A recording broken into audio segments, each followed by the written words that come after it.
All right, good morning, everyone. I'm going to call this the July 15th meeting of the City Utilities Committee to order. I'm Howard Shook, Vice Chair. Andrea Boone is to my right, Matt Westmoreland, and Alex Swan are to my left. And so we're going to make as much hay as we can while we have a quorum, which might be a little rickety today. So with that in mind, all right, I've called the meeting to order, introduced the members. Is there a motion to approve minutes of the prior meeting? Second by Juan. Let's open that vote. Well, no. All right. I'll move approval of the agenda with the addition of a walk-in. Second by Juan. Let's open that vote. The vote is open. The vote is closed. 4 yeas, 0 nays. The agenda has been adopted. All right, make a motion to approve the minutes of prior meeting. Second by Westmoreland. Let's open that vote.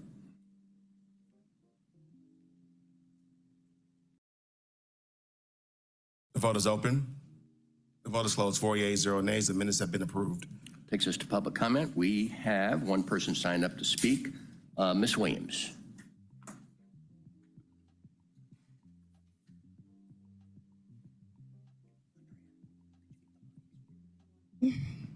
Good morning. Is it on? Good morning. Yeah. Good morning. My name is Helen Delilah Williams. Hey, Mr. Matt. I am very grateful to be here this morning. I've been a resident of Fulton County over 40 years. I moved here from Florida, Bradenton, Florida, and I've been at my address since 1992. I stand before you today to let you know I have an issue at my address pertaining to the utility bills that has overtaken my life. And I've been taking cold showers for 5 months. For a woman, that is not a good thing. I have fraud at my home. The utility bills started coming in.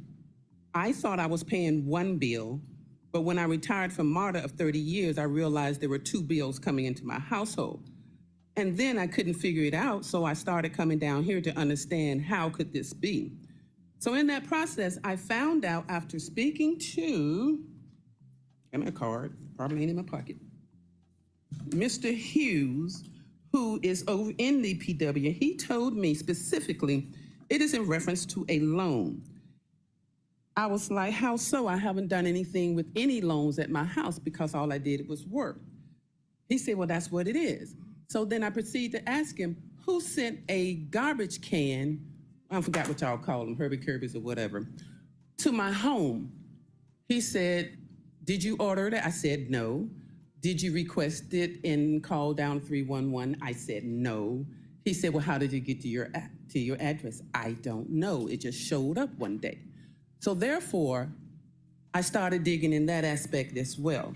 So after digging over 3 or 4 years, because I've been down here for quite some time, and I've been listening to everybody, and I've been following the city, and I've been very active in my community, which is Vine City, and I pick up trash, and I picked up a little frog today and threw him back in Cook Park because he was in the middle of the street.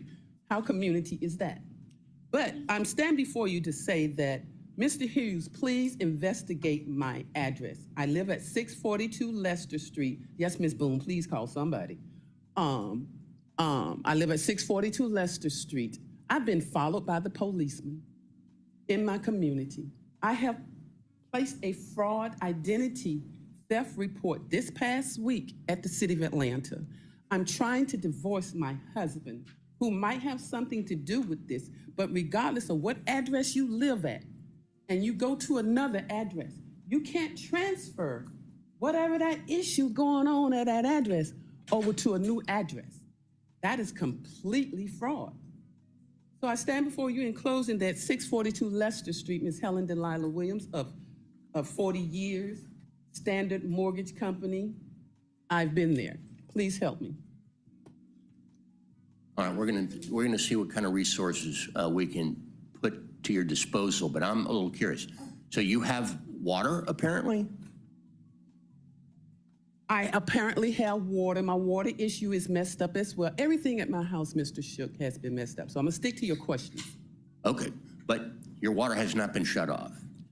It has not been shut off, but it has been interrupted in 2009. It was interrupted, and that's when all this situation started in 2009. This sounds, Crazy. Go ahead. well, not crazy. It sounds very complicated to me. Very. And it's probably going to take multiple eyes on this Please. to untie this. Please. Have you been to customer service? I was there just the other week, and I tried to get a history of my information, of my water bill. Miss Kelly, who works here at the city, went down prior to, and she did something. I don't know how she helped it, but it looked like she confused it, because now my information registers that I've been at this address only since 2009. Okay. Now, this is not the first time, you've alerted us to your issues. I'm gonna come. Understood, but have you made any progress on anything with anybody's help? No one is helping me, sir. All right. No one, sir. And I have to stand here and say in true honesty, because it's heavy top, or top heavy, Yes. And I'm not gonna go into all that, but I am coming to every meeting, and I'm gonna speak before every meeting until they leave Ms. Helen alone and correct my issue, because for one, my Georgia Power issue is messed up. If I turn my power bill on, turn my power on, my lights go to popping. I've changed lights over 4 times in 6 months. Okay, but that's a problem. You have electrical. No, sir. You have no electricity, No, sir. hence the cold showers. Mm. The city's not going to be able to help you with your Georgia Power situation, unfortunately. What I expect and want from the city is a thorough investigation. Because if I have not done anything at my address as a resident, somebody's doing something, and I am taking the short for it. So that's why I come down here every day. Thank you, Matt. I come down here every day, and I'm going to be before you every day until something is done. I Understood. shouldn't pay for it. Understood. All right. Okay, Thank you. Ms. Ishay Collins has joined us. And we are to get a report from a member of the Water and Sewer Appeals Board. Is that person or persons here and prepared?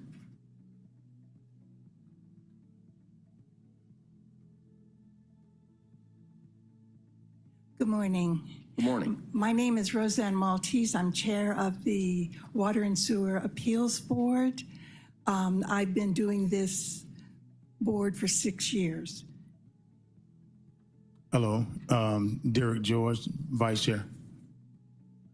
Earl Young, have been serving in my 8th year, and I represent Mary, Matt, I think Howard, so. Good morning, and thank you for your service. And we have one more board member who was unable to come today, Miss Arlisha McMichael, who was just appointed. Okay, understood. And I'm frankly not sure what kind of scope you were asked to provide to us, but we do have copies of your handout. So if you could just go ahead, that'd be great. Great.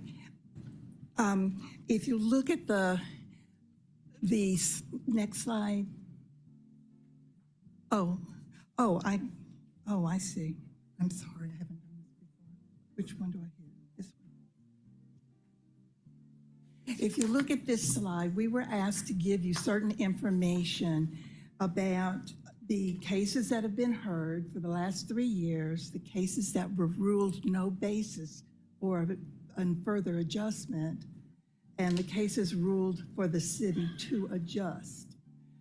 When the city has given 2 adjustments, it is the most adjustments that we can give, and those adjustments are for incorrect or additional information that has been received from the customer.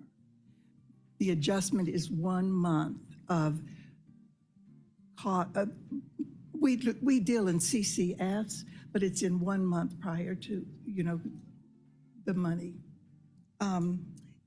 If there are any questions about these, I think it's pretty self-explanatory. Okay, we're going to let you go ahead and complete, Okay. and then we'll have our questions. Okay.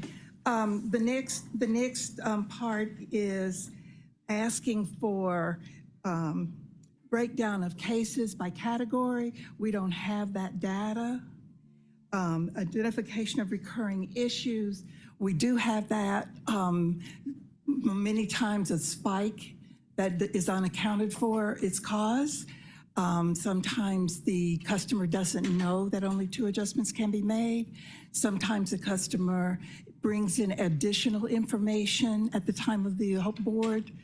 And sometimes the customer doesn't even believe there is a leak on his property after all the evidence points to it. Those are some ongoing issues that we see. Of course, there are others too.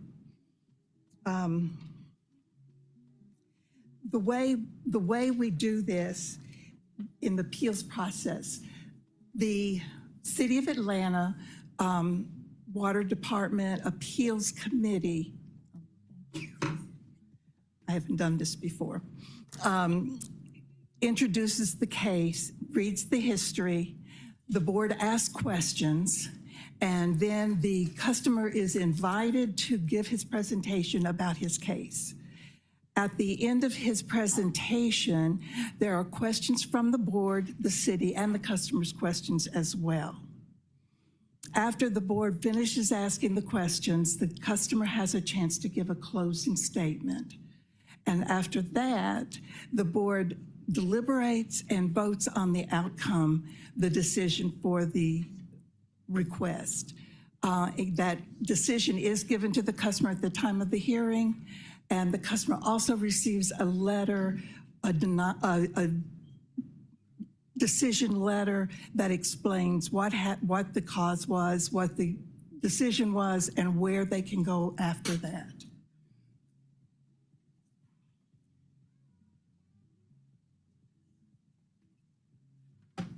Mr. George? Mr. So we are looking to work with the DWM to craft code amendments. One of the things when I first came on the board, one-time spike, we gave an adjustment for. That has changed.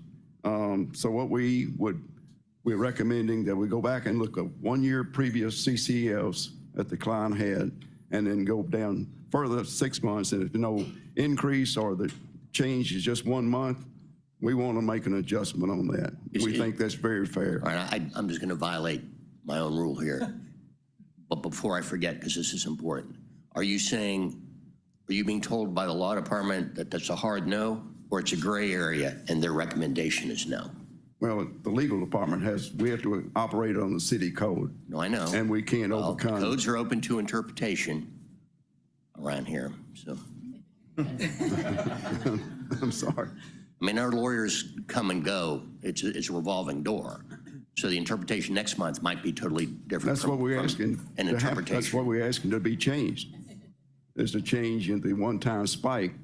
If we go back and we looked at 1 year previous and everything, and the rates have stayed consistent up until that 1 month, and then further forward 6 months later, there's no change. Okay. And this would require the client also getting a leak detection inspection, or have a plumber come and ensure that there was no leak. Let me ask you one more question before I let you go on. Do you consider these recommendations as being required to go to the law department as first among equals, or the department? What do you think? Would you phrase that question again, please? Is the first organization you're going to the law department or Watershed Management? Actually, what we both the appeals team for Watershed, who sits in the hearings, and the board have attorneys, and those attorneys guide us according to the city code, very strictly. Oh, okay. Well, I would recommend, this is just me, that you need to open a direct conversation with Watershed Management leadership. We are attempting that. Because the law department theoretically works for them, not the other way around. Thank you for that. That is one of the things that we want to do. Thank you. Go ahead. Continue. Okay. And the other adjustments to Department of Watershed Management errors and consideration for circumstances not covered by the city code. And that would be working with DWM to do that.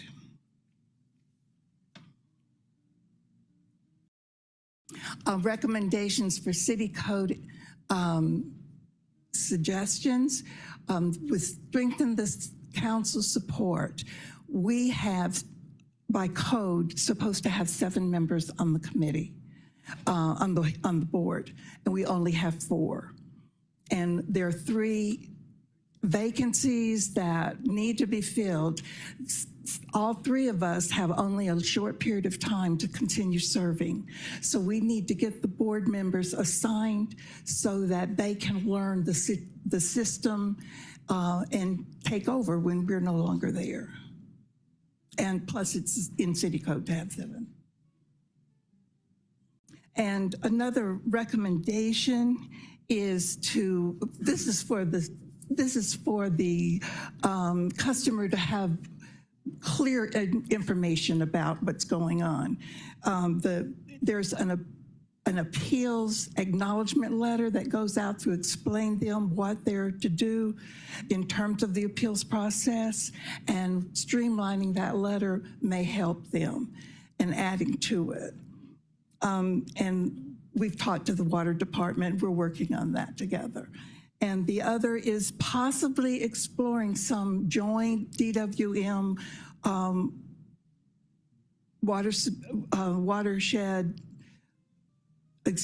water and sewer appeals board engagements in the community. We haven't worked on that. We haven't really talked about it, but we see it as a possibility.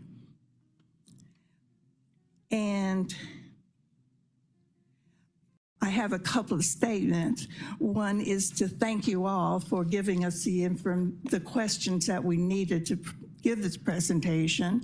And the other is to talk about, mention how amazing the city appeals, the Watershed Appeals team is in collaborating with us and working with us, and that they're really quite excellent. Now we're open for questions. All right, I do have some questions or comments, but I'm going to let others go first. So who's up? Mr. Juan. Thanks, Mr. Chair. And I want to first off thank y'all for your service. I know that these appeals boards in general are time consuming, and you're on the front line for the city with irate customers oftentimes. So I want to thank y'all for your service. And it sounds like the way y'all presenting that you actually enjoy it and appreciate the opportunity to be able to do it. So I want to say that. I also want to thank you for the presentation. I think this is the first time in the 12 years I've served that I've actually seen data and heard feedback from y'all. So I want to thank y'all for that. It has raised a lot of questions in my mind. First off, in terms of the metrics over the last 3 years, is there a backlog? I can't tell from these numbers, but is there a case backlog, and what are the numbers that you still have ahead of you?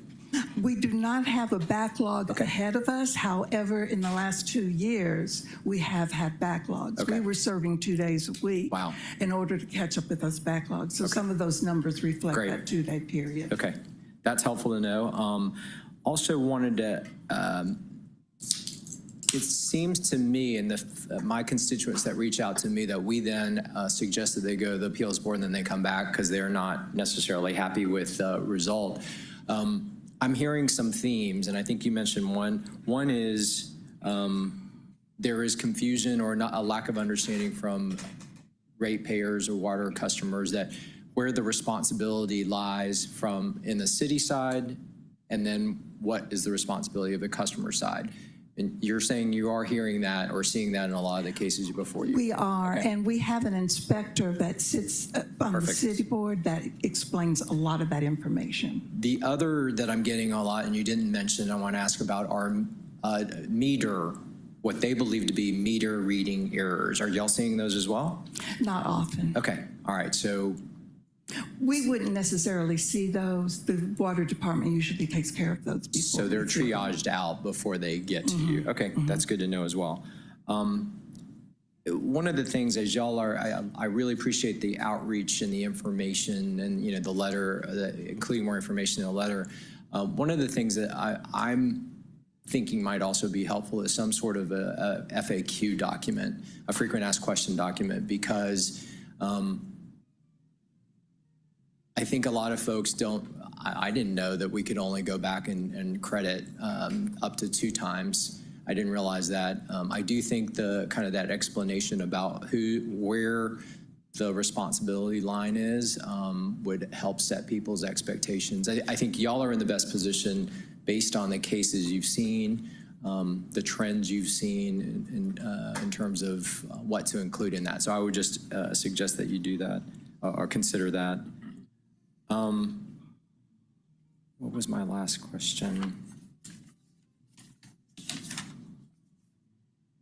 I think, if I understand you correctly too, that you're saying that y'all are approaching the 9-year limit on your terms? 8 years. The code, for some reason, gave us only 8 years. Oh, okay. Instead of the 9. I gotcha. So that's one of the changes that we're asking for in the code. Okay. I think there's definitely support amongst us. I mean, these are hard to fill positions. It takes dedicated residents and our city citizens. And when we can find good ones that have gotten up the learning curve in terms of the technical pieces of it, I think if we would be doing ourselves a disservice by artificially imposing a time where we're done. So I appreciate the kind of the flag that y'all are raising in terms of open spots that need to get appointed. And we will take that in and look at the term limit extension as well. But again, please, if you take one message away from me, it's more of a thank you for your service and for your willingness to do this. It's not fun, and I recognize that. So thank you. Thank you, sir. Thank you, Mr. Chair. Ms. Collins. Yes, good morning. I echo a lot of Councilman Juan's comments as well. Thank you. First off, thank you all so much for this presentation. I did not realize, Alex, that this is the first time we're seeing data like this, so I do appreciate it because it definitely paints a picture for us. Just a couple of questions that I have for, I guess, educational purposes. The first piece, going back to your term limits, how much time do you all have left on your current term? Mr. Young has 1 year. Okay. You have 1 year, the end of this year. I have 2. Okay, and so just so I'm clear, it's, you all were only appointed for 8 years, but you're stating that there's 9 years. The code states 8? Yeah. But the 9 years, that's a recommendation for us to extend it. That is Okay. correct. Okay. And then there was, on the slide where you discussed the recommendations for city code enhancements, there was a comment where you're, Mr. Young, you stated that there are circumstances that are not covered by the city code. What are, just quickly, can you provide any examples of what are those circumstances are? And if there is the need for us as a council to think about what, that could be in terms of, I don't know, legislate, I don't know what that looks like to make sure that we are giving you all the space and support you need to fully address those as well. Well, we recently had one situation where a gentleman had, up to a point, good water consumption. He ended up with cancer and in rehab with chemotherapy and was unable to even see his water bills until he was able to come out of that. And then he had an enormous water bill. Okay. And he did get the problem fixed. We were able to give him 2 adjustments, but it didn't even begin to come. This is a retired man. Mm-hmm. That's one example. Another example, if you'd like, yes. We had a serviceman who was deployed. He rented his house out and contacted the city department to cut the water off. They did not. And when he came back a year later, he had a $7,000 water bill that he had to pay before he could get water service. Mm-hmm. And the renters did not pay for water. They didn't open an account and pay for water, but he was held accountable for that. Mm-hmm, mm-hmm. Okay, all right. No, that's good to know. So, I mean, any guidance, I would say also if there's any recommendations that you all have in terms of like even thinking about what those situations are, or if there is a like catch-all provision or something to make sure that you all are empowered to address those circumstances, that will be great. And we could talk about it more more offline if that works. Yes, I had put together a packet for you all that we'll give you after the meeting today. And in that packet is a copy of the city code with our recommendations. Okay. So they're in red, they show what we're looking at.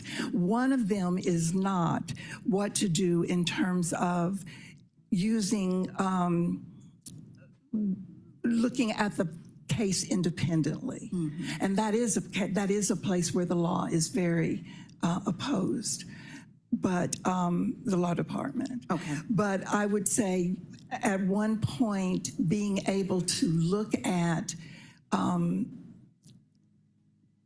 cases of extreme need that are not covered in the board's best view of the information given. Great. Something like that. Okay.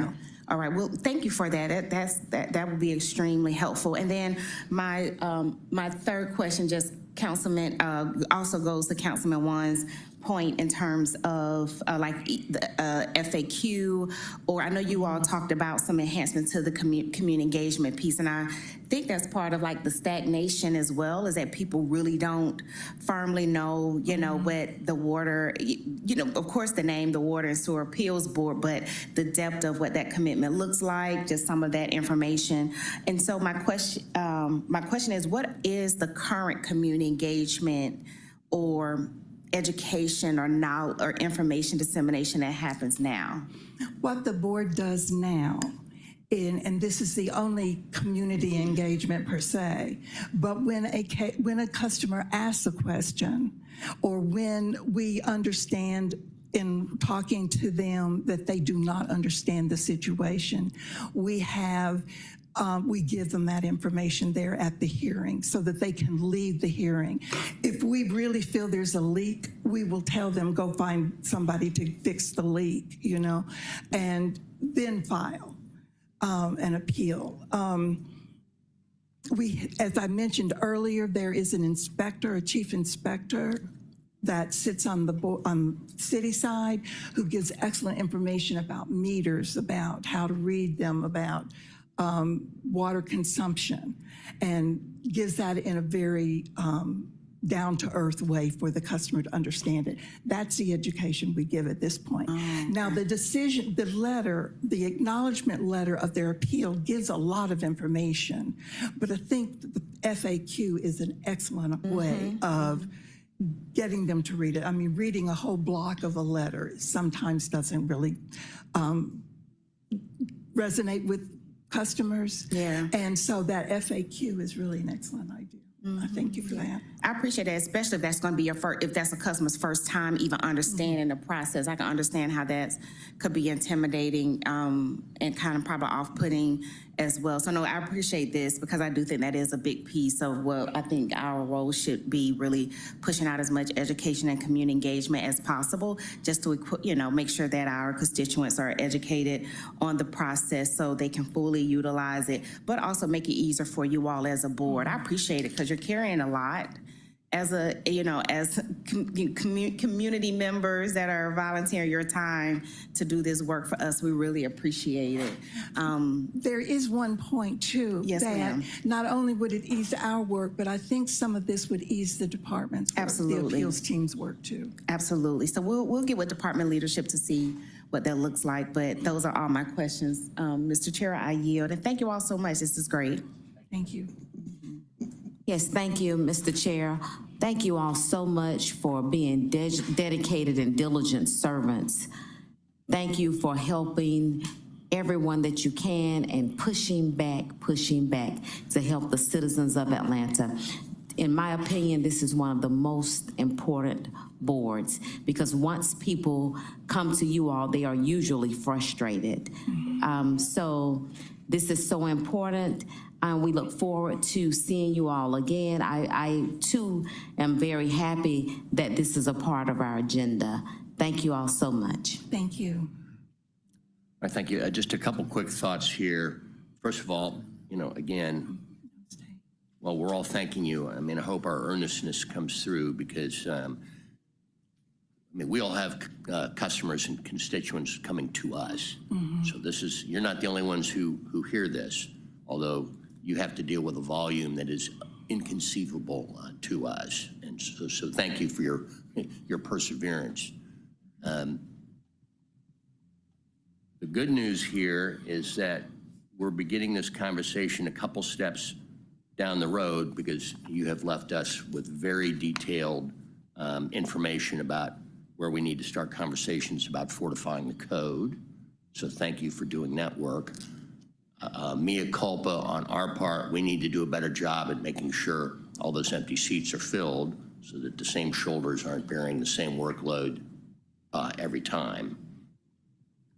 And just one last word about, I was kind of struck by hearing that you have you've been told you have a hard stop after 8 years. Yes. No, you don't. Don't let yourself be bullied. The way it's always worked here is you serve until you're replaced. That's not how the code reads. Well, boy, unfortunately, I'm not going to be here long enough to provide nurturing comments to the people that I think most need it to help resolve these issues. I want to thank the chair, because he was the one who put this in motion. So thanks to Chair Lewis, and thank you for coming in and beginning this important conversation. Thank you so much for hearing us. Thank you all for your service. All right, that takes us to G, communications, and the first of two audit presentations. 25C 0088 is a communication from Mr. Panovi, CPA, Chair of the Audit Committee, submitting the performance audit report, Department of Watershed Management contract amendments, extensions, and alternative procurements. And if y'all are ready, take it away. We have hard copies. Good morning. Morning. Morning, council members. My name is Dwayne Braithwaite. I will be presenting the results of the watershed contracts, amendments, extensions, and alternative procurements audit. The team for this audit was Chris Armstead, Amani Adams, Kathy McCulley, and myself. Contract amendments, extensions, and alternative procurements are inherently risky because they can signal a non-competitive selection of a contractor, putting the city at risk of paying too much and/or accepting low-quality or non-compliant goods and services. This audit assessed whether Watershed Management has controls in place to ensure the department is requesting its procurements fairly and with as much competition as appropriate. Our audit addressed the following objectives: what controls are in place to ensure Watershed Management uses the alternative procurement methods and contract modifications comply with city procurement procedures. To answer our objective, we reviewed city code and interviewed staff to understand procurement controls, compiled watershed contracts to determine procurement methods and modifications, selected a sample of modified contracts, and reviewed files to assess adherence to those controls. City code authorizes the chief procurement officer to oversee procurement, while departments like Watershed Management contracts after execution. Watershed uses procurement policies to procure and manage the contracts. The city uses both competitive and alternative methods, with competitive procurements offering lower costs, higher quality, and more transparency. City code allows alternative methods under specific conditions. A contract modification changes a contract's terms, and the chief procurement officer may execute modifications under 10% in emergencies or with city council approval. Competitive procurements have specific guidelines as defined in section 2-1188 through 1189 of the city code to ensure fairness, transparency, economy, and enhance public trust. This is Exhibit 2 from the report, which shows the number of contracts in our population and the method through which they were procured. Of the 298 accessible watershed management contracts we were able to compile, 237 were procured using competitive methods, and 61 were procured using alternative methods. Of the 237 competitively procured contracts under our review, almost 20% were subsequently modified, as seen in Exhibit 3 of our report. About 21% of all 298 contracts we were able to compile were later modified. A contract modification is any written change to the contract terms, such as a change in price or scope of work or additional time added to the completion date. City Code places certain controls on contract modifications as noted in Section 1292B and E to ensure that the modifications do not exceed 10% of the total contract cost without council approval and to prevent expansion of the original scope of the contract. Exhibit 4 in the report shows the values of the 47 competitively procured contracts and 15 alternatively procured contracts under our review were subsequently modified. We found that the values of the post-award modification to both competitively and alternatively procured contracts increased the original contract total by more than 100%. Post-award modifications of contracts, whether competitively or alternatively procured initially, could introduce inconsistencies with the original contract terms, potential for contract steering, or the erosion of public trust due to lack of justification for changes. Exhibit 5 in the report shows the frequency distribution percentage for modification values of the 47 competitively procured watershed contracts that were subsequently modified. Modifications range from less than 10% for 12 contracts to more than 100% for 22 contracts. 28 of the 47 contracts increased in value by more than 50%. City Code Section 2-1190 states that any contract or purchase order for supplies, services, and constructions not exceeding $100,000 does not require legislation. As shown in Exhibit 6, we identified 22 contracts that were initially below the $100,000 threshold for small purchases. Of those 22, 3 were modified. 2 of those had final values that put the cost over the threshold. If the amount of the modification had initially been proposed, those 2 contracts would not have been eligible for small purchases and would have required legislation and city council approval. City Code Section 8-107 states the city's IPRO, which is Independent Procurement Review Division, within the Office of the Inspector General should review contracts with a value of $1 million or more or greater to assess whether the contract file is complete and no areas of perceived deficiency. IPRO reviews procurement records of solicitation to know areas of concern before City Council considers legislation to approve those contracts. As shown in Exhibit 7 of the report, 57 contracts in our sample had a value below $1 million. Of those 57 contracts, 19 were modified.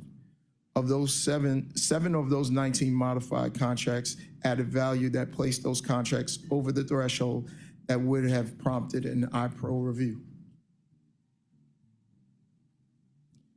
Section 2-1450 of the City Code states that projects valued at $5 million or greater will not be accepted unless submitted by a joint venture, unless the Office of Contract Compliance has determined that good faith effort to enter into a joint venture has been demonstrated. Joint ventures are contracts with more than one vendor or contractor. As shown in Exhibit 8, modifications put 9 contracts over the threshold that would have been considered for a joint venture requirement by the Office of Contract Compliance. While contract modifications are appropriate when deemed necessary, modifications after contract execution avoid certain controls and could indicate potential fraud or overspending. We selected a sample of 12 of the 47 competitively procured contracts that were modified to evaluate whether the justification for the modifications were adequate and aligned with city code and procurement procedures. Of the 12 contracts, we had a total of 24 amendments and 6 extensions, resulting in a total of 30 modifications. Procedures state that the contract modifications that add time, value, or scope should include, first, documentation indicating the need for change in the form of an administrative or legislative memorandum, and 2 approvals and signatures from procurement and the Department of Law and the user agency. We identified some justification for 24 of the 30 contract modifications in legislation or memorandum, but only 4 of these provided detailed reasoning for the modification. The justification language was vague and did not provide sufficient context or description for 20 of the modifications, and 6 modifications were missing justification altogether. Watershed uses sole source, special, and emergency procurements with written justifications to the CPO, who issues approval letters if justified. However, in our sample of 18 alternative contracts, less than half included user agency requests, while most had CPO approval letters, highlighting that missing documentation hinders oversight and may signal potential fraud or favoritism. The recommendations are listed on page 17 of this report. We made 3 recommendations to the Chief Procurement Officer, who agreed with each recommendation. This concludes our presentation on the audit we conducted over watershed contracts, amendments, and extensions and alternative procurements. We appreciate the courtesy and cooperation of city staff throughout this audit, and we thank you for your time. Now we're happy to answer any questions you may have. All right, thank you. Per our custom, I will ask if there's anyone from the subject department who wants to come up and make comment. And that would be procurement or watershed.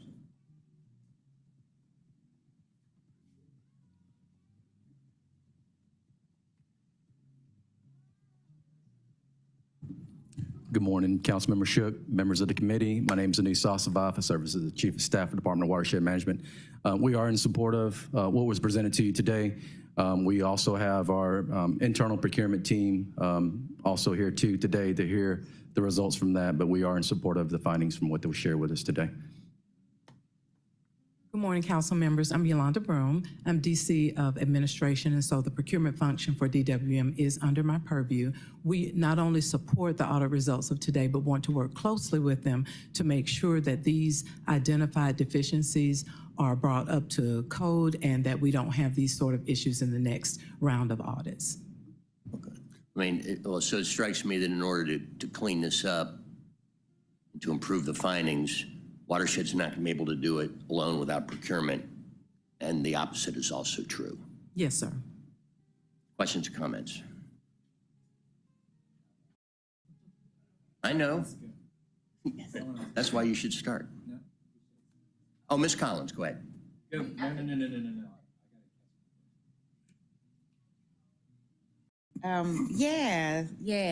This is a lot. This is a lot to digest, and I do have a few questions. I think you, sir, you kind of answered some of them as we were going through, and I think the biggest piece for me was the first part was you said there was about 61 of the contracts that were procured using alternative methods. What methods were those that doesn't align with the process, our current procurement process?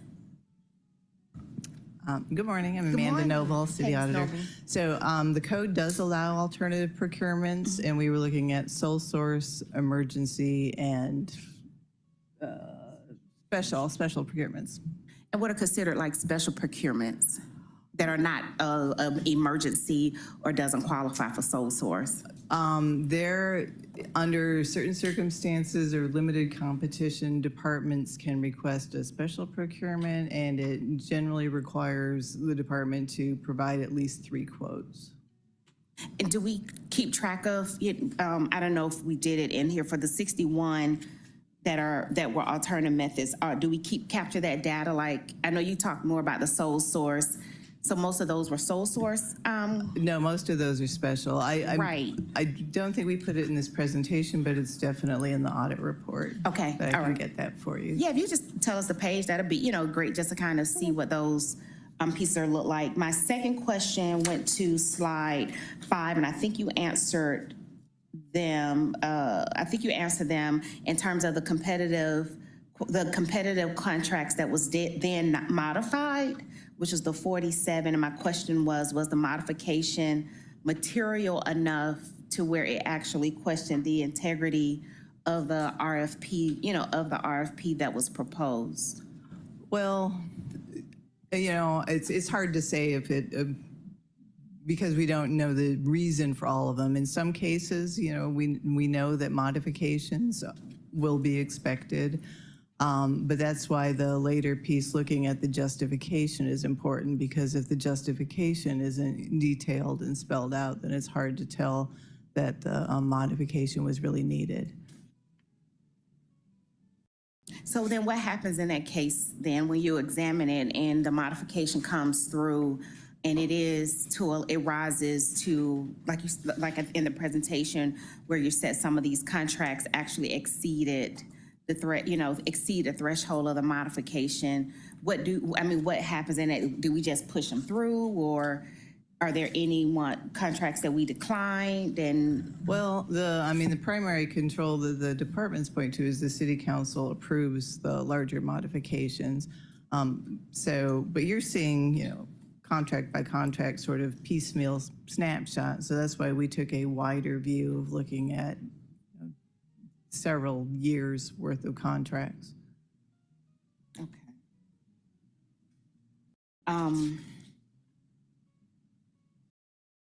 And then my last question, I defer to my colleagues. So so the what happened piece is what I just kind of still need understanding about. If we have these contracts that the final value exceeded the modification, we really don't know, the special, if majority of these alternative methods are special, like what happens at that point, and how, and maybe my colleagues can help me understand, and still learning in this space, how is that information communicated to us as council members, so that we have all the information available for us to really make a decision when those modifications do in fact come to us? So first of all, one of our recommendations is to have the Department of Procurement provide a list of contract modifications in the quarterly Number report one. to provide context, so you have more information as you're conducting your business. But on the individual basis, the legislation usually includes a information sheet that has some information on it. Okay. Yeah, I know. Yep. Number one, that recommendation provider list. Okay. I think that would be great. And then my last question is, with these contracts that have been categorized as, exceeding or not meeting certain, the initial RFP requirements, is there a dollar amount on the our fiscal impact? I know you talked about it could reveal potential, favoritism, fraud, or things of that nature. Is there a projected, you normally have that kind of projected financial impact or dollar amount of potential impact? Do we have that number? Well, on slide 6, we looked at the change in dollar value of the contracts. Okay. But that's, we have to be careful because not all of those are problems. Right.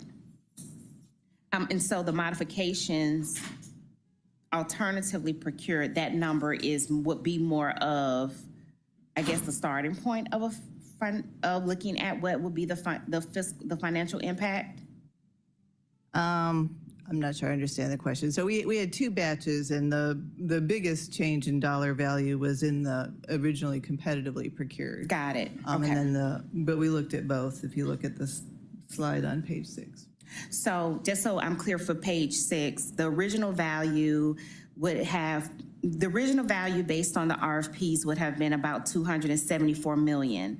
After the modifications, that number went up to 346 million.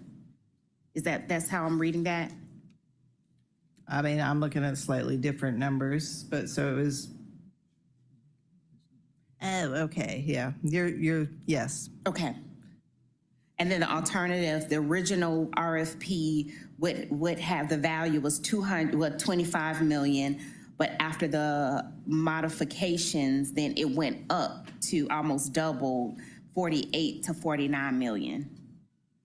Yes. That's like real money. I mean, yeah, that's real money. That's like 60 million just from the difference of the original value and the modifications. So, okay. All right. Thank you. I appreciate it. I had to yield. Yeah. All right. Thank you, Mr. Chair. And thank y'all for this audit. I love it. I mean, I love it in terms of what y'all did and the data you presented, because it's affirmed a lot of what I've been harping on for the last 3 years. And before that, first question, why just DWM? Why was the scope of this limited to this? Because I would imagine the same pattern probably flows through other departments as well. We had a specific question about DWM. We could look at other departments. We haven't yet. Okay. I will say I was pleased at the aggregated numbers in terms of what's competitive versus non-competitive. I think the number of contracts, even the dollar of contracts, it was okay. Like you want the big giant bulk of it to be competitively bid, but the modifications piece is jaw-dropping. I mean, it is really eye-opening in terms of, particularly when you look at the ones that are more than 50% add-ons. And I've been harping on that in terms of we'll do a contract and then we'll add all these bells and whistles until it's just non-recognizable from the first get-go, which I think harms the city because the bidders you might get for $100 versus $1,000 versus $100,000 versus $100 million. I mean, you're going to get better pricing if you go out with what the initial or the actual intent is. I do have a question though. When I look at slide 5 and I look at the number of competitive then modified and the non-competitive then not modified, is there any sort of benchmark? Is there any sort of standard? We're seeing 1 in 4, 1 in 5. Like to me, I don't know why, but for some reason, like 10%. If it had been 10%, I would have been like, okay, that's within enough of a margin of error. But anything over that seems statistically significant. So, do y'all have any thoughts on that? The team will correct me if I'm wrong. We didn't see a specific benchmark, okay. And mostly relied on the code that encourages, competitive when possible. So the 80-20 seemed good. Okay. On competitive, but then when you get to non-competitive, right. The numbers go way above 20. And non-competitive, in theory, just by the very nature of it, it's supposed to be an exception. Kind of exceptional cases, so you do it once, it really isn't a need to keep piling on it because it is supposed to be considered extraordinary. But you said y'all don't have specific thoughts on where that number should be? No. Okay. I wanted to ask another question about process in terms of, I had someone from the Watershed's procurement come up and speak, and I don't know if she's still back there. Oh, you're right there, sorry. What is the reporting or coordination process between your efforts and the centralized procurement office, especially with the new leadership there? Is that anticipated to stay the same or change? Help me understand that a little bit.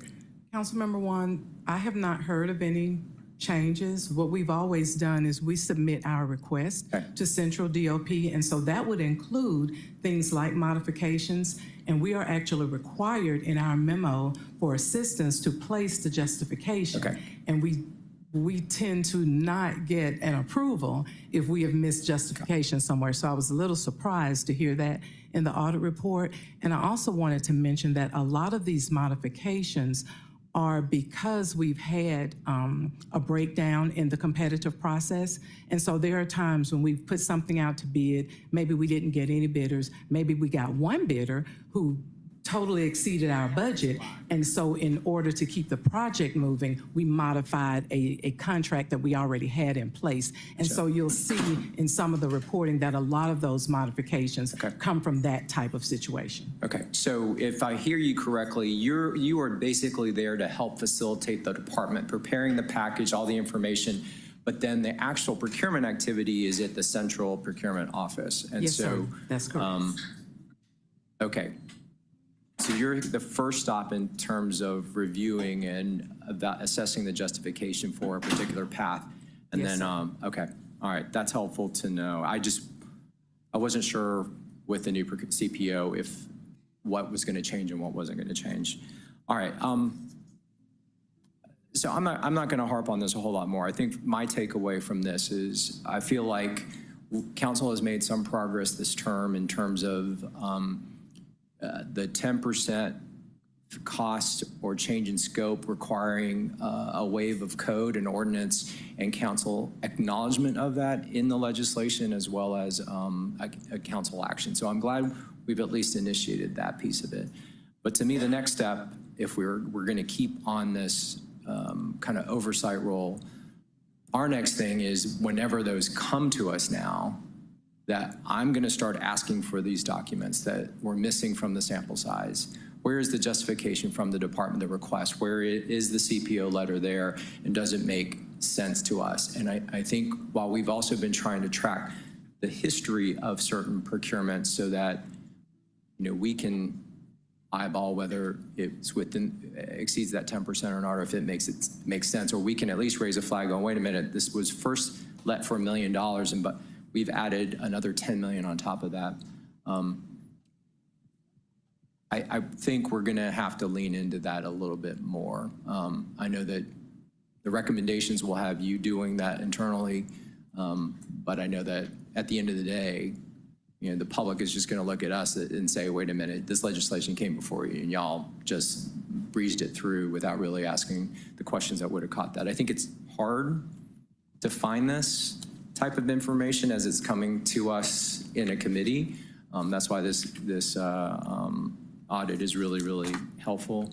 But I think we're going to have to think about how we do a better job partnering with y'all in terms of screening and making sure everything passes the smell test. So again, I really appreciate this. This was very affirming in terms of things that we've been trying to keep our eye on. And I appreciate the fact that procurement and the department are supportive of the recommendation. So thank you. Thank you, Mr. Chair. All right, thank you.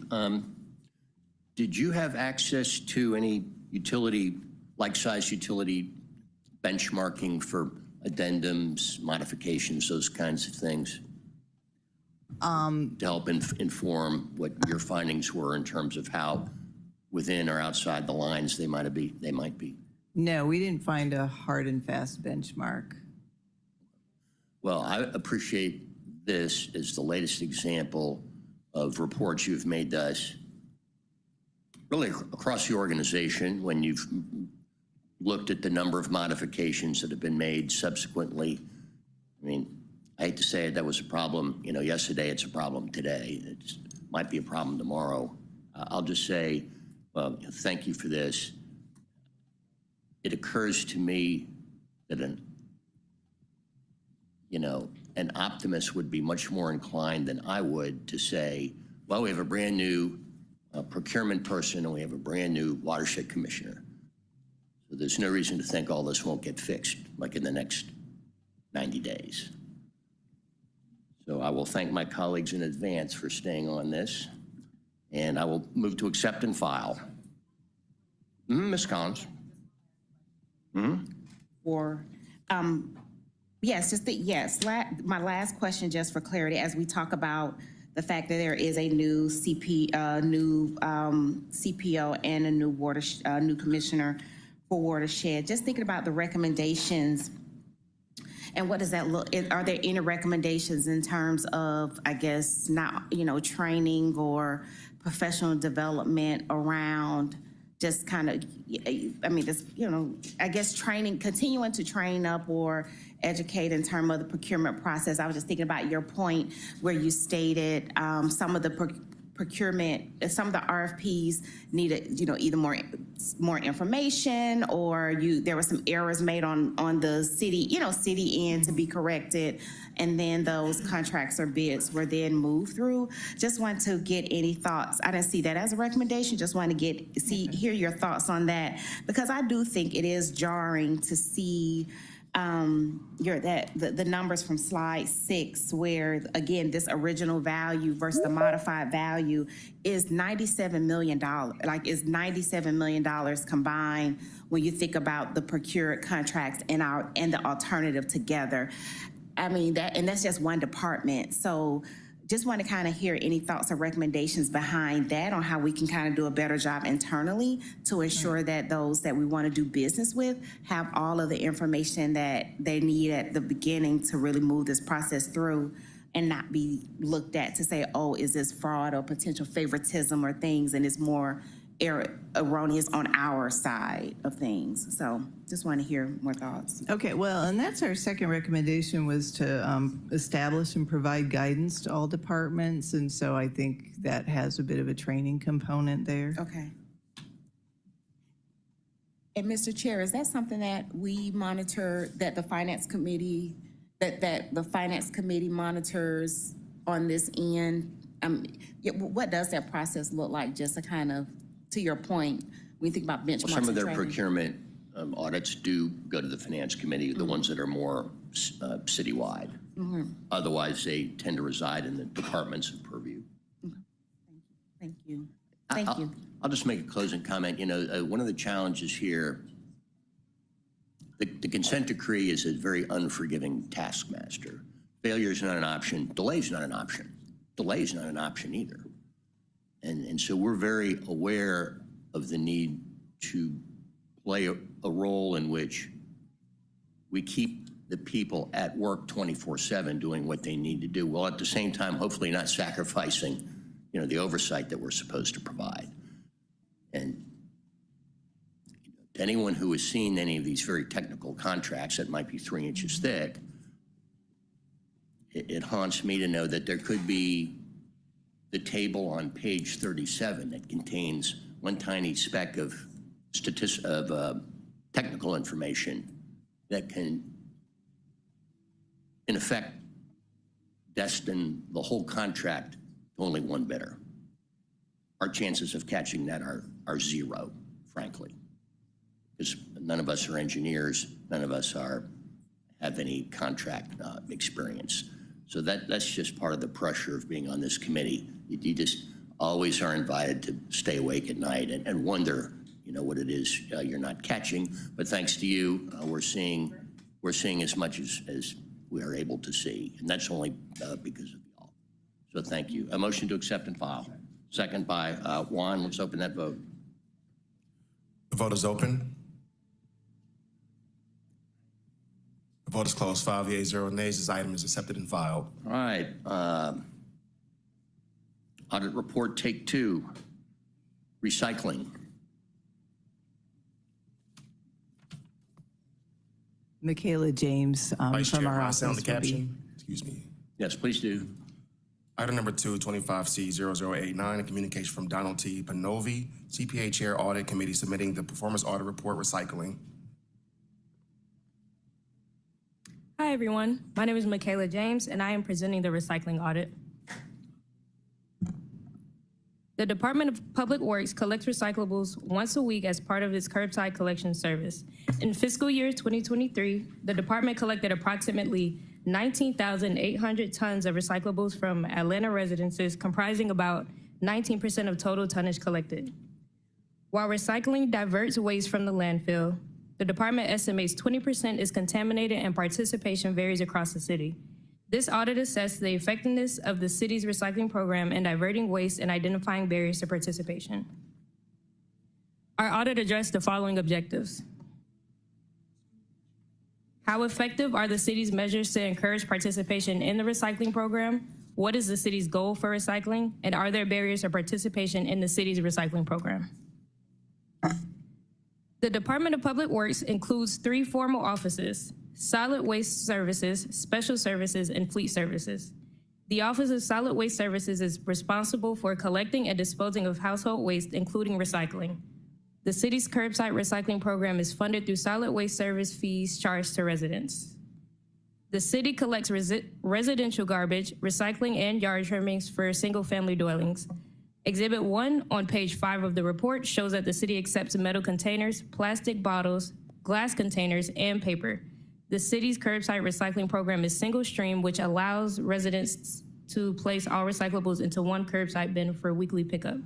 The city uses a vendor for recycling processing. Recycling is taken to a transfer station to be dumped, weighed, and sorted. The city recycling processor sorts out glass at the transfer station and transports it to their glass processing vendor. Remaining recyclables are transferred to their own materials recovery facility to be further sorted and processed. The Environmental Protection Agency determined that the national average for recycling is 26%. Overall, the city recycles about 23% of waste, showing the city's commitment and great progress to reaching EPA's national benchmark. The city's recycling program also offers more services in local jurisdictions, leading to high resident satisfaction. We found that a targeted strategy for waste diversion could improve recycling participation. Participation varies by service area, and residents of service area 5 recycle about 25% of their waste, while the other service areas' recycling rates range from 16 to 21%.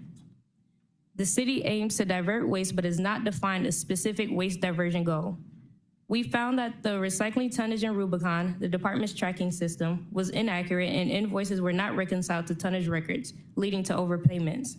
Maintaining accurate tonnage data will facilitate goal tracking and invoice reconciliation.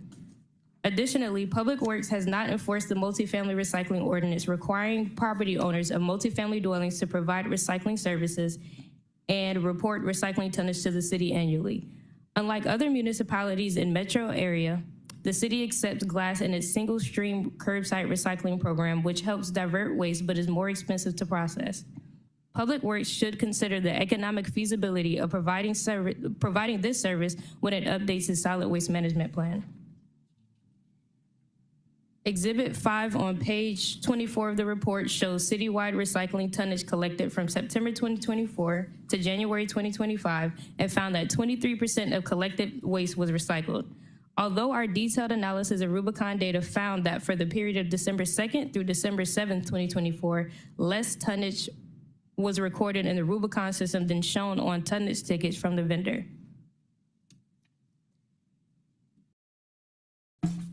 Exhibit 6 on page 14 of the report shows recycling rates across service areas ranging from 16 to 25%. As of 2018, the EPA National Overview determined that the benchmark for recycling is 26%. While the city's overall recycling rate has increased, some service areas are well below the national benchmark. We found that the recycling rates for service areas 1, 2, and 3 fall below both 26% and the 25% achieved in service area 5. This highlights a discrepancy in recycling effectiveness. Improving recycling participation in service areas with lower recycling rates would increase waste diversion and bring the city closer to the national benchmark.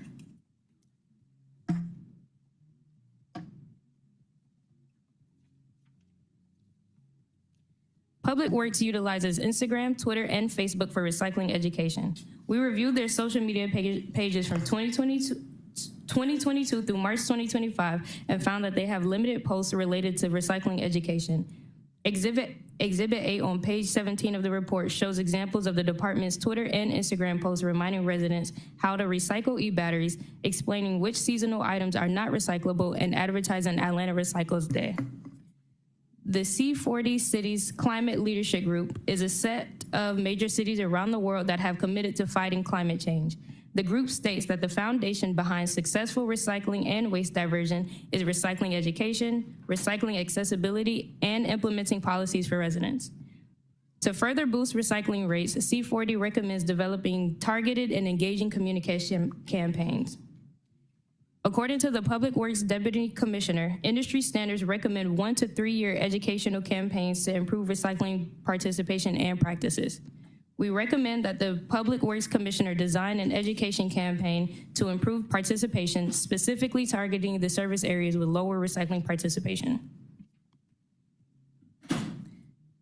Public Works uses Rubicon, a solid waste management system, to allow crews to track route progress and determine amount of tonnage collected after each service.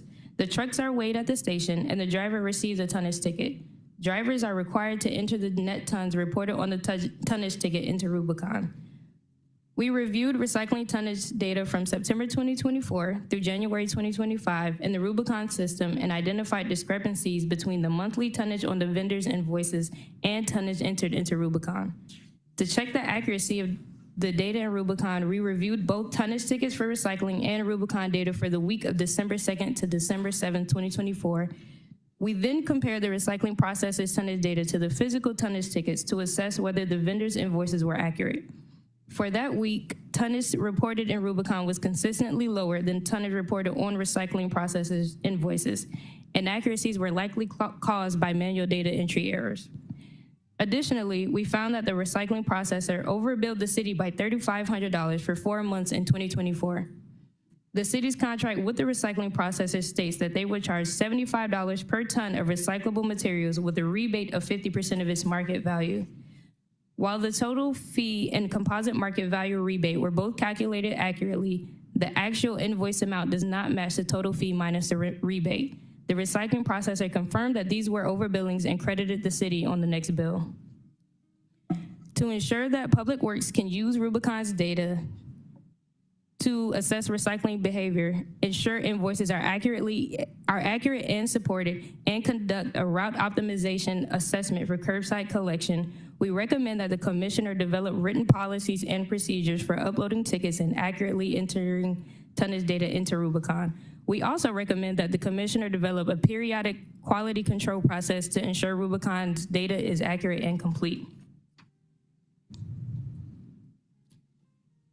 We surveyed Metro Atlanta and determined that the city of Atlanta is the only local jurisdiction that includes glass in its single stream curbside collections.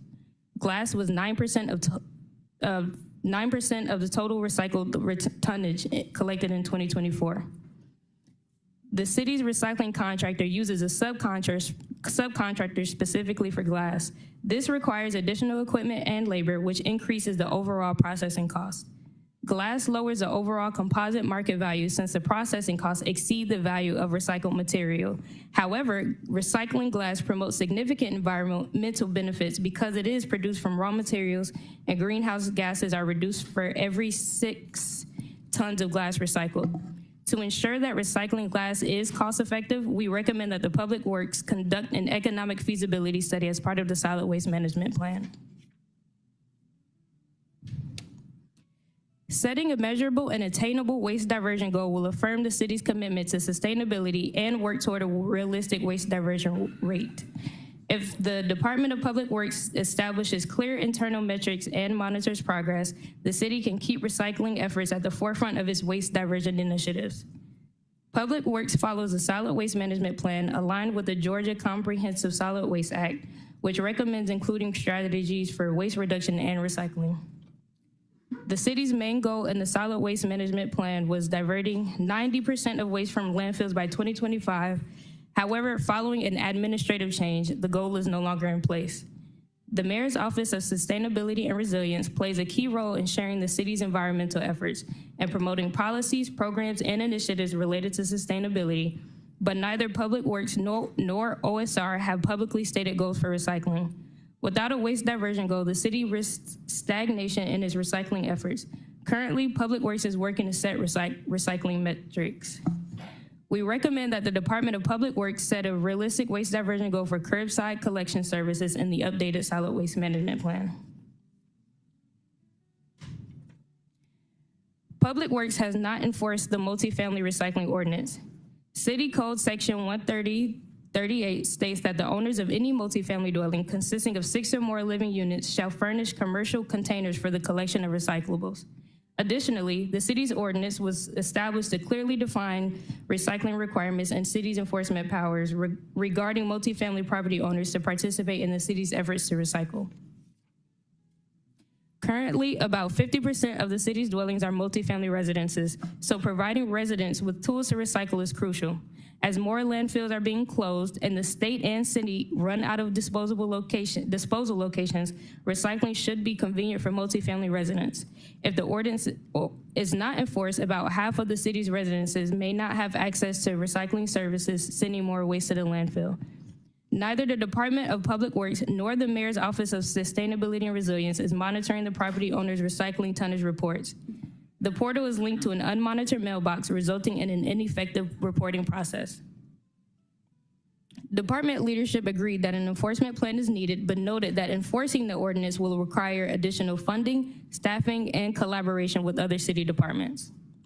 We recommend that Public Works develop an enforcement plan for the multifamily ordinance that includes assignment of portal monitoring, confirmation of receipt of report from the portal, inspections or documentation of contracts to ensure residents have access to recycling, and consideration of any needed changes to the ordinance. We recommend that the city develop written policies and procedures for recording tonnage data, develop a quality control process to ensure data is accurate, and develop a reconciliation process to ensure invoices match tonnage data.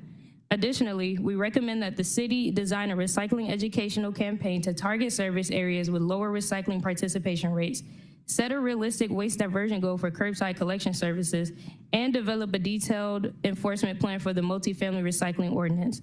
We also recommend the city study the feasibility of offering single stream recycling that includes glass.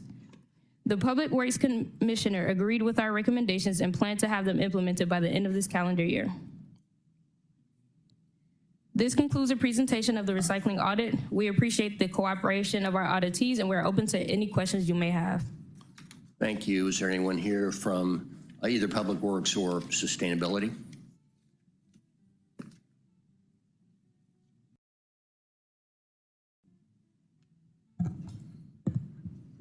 Recognizing this committee, and Vice Chair Shook, Kentori Garment, Intercommissioner for the Department of Public Works. As previously noted, we certainly align with and are in harmony with the recommendations made. We thank this audit team for their thorough assessment of our department.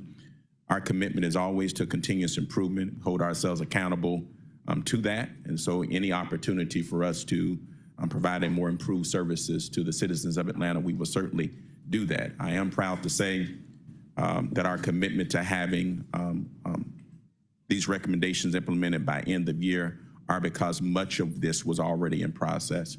The SOPs, the standard operating procedures of the department are currently and have been under review for several months, which will allow us to streamline.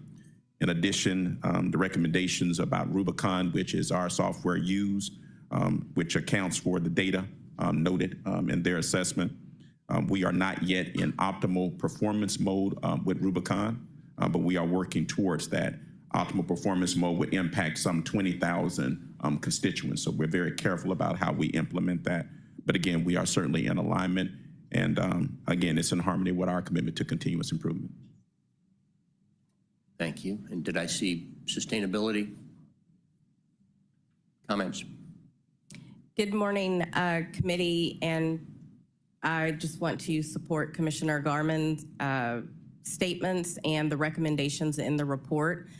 We work really closely, and I learned a lot through this audit process, and also about the status of recycling. We get a lot of emails specifically about the multifamily recycling ordinance, and we worked together on a message to make sure that at least people were getting a response to that email box, and so we share that. So I'm looking forward to supporting the recommendations. Our office specifically is, we had a waste diversion director in the office historically. She retired last year, but our office is really more special initiative, those things that aren't operational recycling, food waste, material waste diversion, but we look forward to supporting any education and outreach campaigns on that effort and supporting the additional capacity that is necessary in DPW to make sure we're a best-in-class city for our recycling operation. Mr. Wan. Thank you, Mr. Chair, and thank you to the audit team and the department for the response here. Another great audit and eye-opening in terms of numbers. A couple questions. On page 5, the tonnage that you report, does that include tonnage that the reporting we receive from our partners like Charm? Because that is actually recycling activity in the city as well. And you know, there are some folks who don't that actually take their stuff to Charm rather than putting in their blue Herbie Kirby. No, the numbers we reported were only what the city collects. So Okay. there are other recycling options that are not included in that number. What other ones? What else do we have? Well, the multifamily. Okay, got it. Okay. Well, I would be curious to see what sort of dent even Charm does because of the partnership that we have with them and the reporting that they provide to us in terms of our annual donation, because I don't know how much that moves the needle, but thank you for that clarification. In terms of the public education and outreach efforts, what seems to be the barrier here? And this is more for the department than for y'all. I feel like we've been having this conversation for over 10 years. I remember sitting in the same committee with Councilmember Yolanda Adrian, having the same discussion, and it doesn't seem like it should be rocket science. And we actually should be in a period where folks are becoming more and more receptive to recycling initiatives. So I'm curious as to what seems to be the pushback from the community. So, and thank you, Councilmember One. I think that we've done some significant things to remove what had past time been barriers. We've increased our communications team from a team of 2 people to now a team of, is it 5, DC? Team of 5 people. What that allows us to do is to be more robust in our communications, not only online, but community engaged events wherein information can be passed out in relation to recycling. In addition, our SWEET team, which handles the primary educational component for the department, we've increased those resources as well. But again, those are the inputs, but the output has not yet been what we would want, and that is a more impactful, coordinated effort from our community in recycling. And so more work to do there, but I do want to note the efforts that the department has made already in that avenue. What's the time period over those improvements that you've just described? So all of those happened under the past fiscal year, within the past 11 to 12 months. So, I mean, looking at the tonnage reports, we're still going, even with those implementations, we're still going in the wrong direction. If you look at the recycling tonnage. So I think we are fundamentally missing something. It isn't about how many Instagram posts we post. There's something that we are not getting with regard to what will incentivize and drive people to recycle. So I'm gonna just push all. Keep thinking about this, because again, this has been a 10-year conversation, and I'm surprised we're not making more inroads. We're the easiest recycling program in the region. You dump everything into that blue Herbie Kirby and it gets picked up. You don't have to separate. You don't have to, you're not charged by the bag or anything. We take glass. So again, and I saw Chandra jump up. I don't know if she wanted to add something to this. No? Absolutely. And I also want DC Greenlee to come up. She's very passionate about this particular avenue of our department, and she can give a little bit more specificity into what some of the challenges are, and what we are doing and will continue to do to improve. Good morning. Kanika Greenlee, Department of Public Works. Just to answer a few of your comments, Councilmember Juan, a few things. We saw numbers and tonnage jump up during COVID, and nationally they've gone down everywhere, as more people, return back to work at home. So I think seeing that number dip, I think is a national trend, and I think it's going to level out, and it is starting to level out, but we went up. That's the reason why we went up, and now you see those numbers go back down. Keep Atlanta Beautiful Commission is also at the forefront of doing recycling education and outreach, and we did lose a staff member there as well. I think we would definitely like to do more community outreach and targeted outreach for recycling education and outreach, and I think that is a component that I think is missing. Okay. Yeah, again, I appreciate it. I hope we're trying to be innovative in our thought and what we do and not just do the same thing over and over again, because I feel like we just haven't been moving in the right direction here. While we're talking about glass, I want to put in a word that I'm fully supportive of us continue to recycle glass, even if it does result in some cost to the city to do so. I think, one, glass prices, commodity prices may come back, but more importantly, we should be in a mode of diverting from landfills. And if we don't pick it up, more likely than not, that's where it's going to end up going. So I think there is, again, with the saving on the tipping fee, and if we have to suffer a little bit in terms of the rebate because of the higher processing costs, I think y'all will do that analysis and figure it out. This multifamily recycling. Can I make a comment on glass? So a couple of things on glass recycling. One, of all the commodities that we have in our recycling cart, glass is infinitely recyclable, unlike some of the other commodities like paper and everything. So glass is infinitely recyclable. Two, our MRF partner, Pratt Recycling, has made significant investments in their Atlanta West transfer station to include glass cleanup equipment in their process. And so I think we will see other municipalities that use that Atlanta West transfer station do it, since now Atlanta has been the leader in the forefront in having glass recycling into the market. And with that, our rate that we pay per ton for recycling, in my conversations with them, would not change. The only way that would change is if we haul directly to their full MRF, which is in Conyers, Georgia, which creates a lot of windshield time for us. Yeah, and with the glass too, I know y'all have and continue to explore glass recycling partners that's all they do, but then finding centralized locations that people can just take their glass to the grocery store. That used to happen. In the parking lots and all that. Just there are people out there who want to recycle glass and they're looking for ways to do it. And last, there's a huge market for glass recycling in Atlanta and Georgia. Like our glass, it goes to strategic materials in College Park, Georgia. But there's a huge market for glass, fiberglass in particular, in North Georgia, with Dalton and Carpet. So all of our glass stays local here within the state. All more reason for us to keep doing it.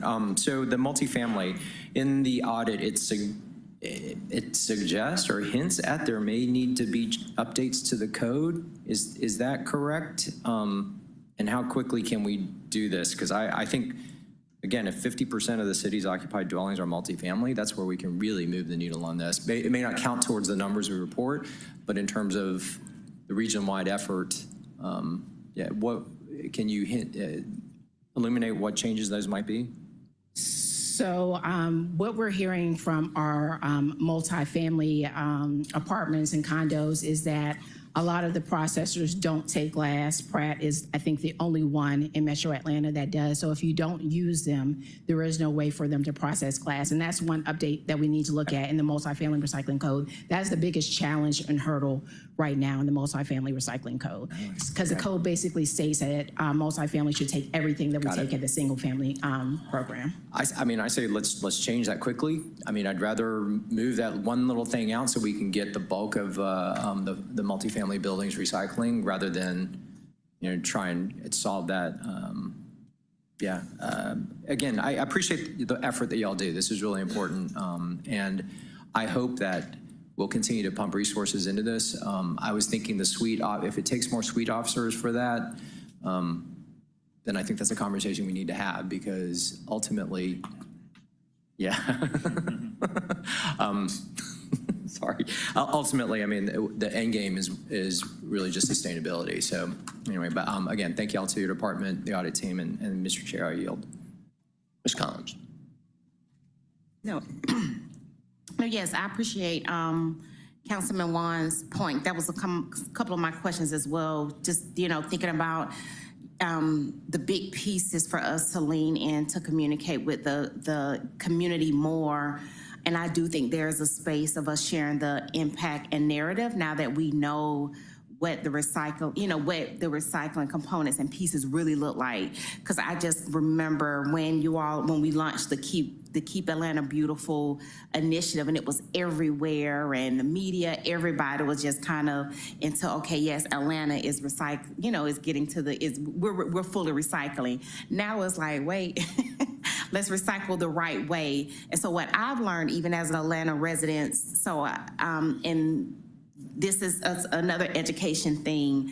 In my community, I guess some of the employees actually did like an audit, a checkpoint of our recyclables, and I had a nice young lady to come to my door and even said that it wasn't appropriate for me to use recycled bags. And I'm like, well, that's so convenient for me as, homeowner, where you see Hefty makes these recyclable bags, and a lot of us use them. So I put that piece out there because I do think we're at a pivotal point, just communication-wise, in terms of what is appropriate and how we should properly recycle. So please let us know what that communication strategy looks like and what you all need in that space.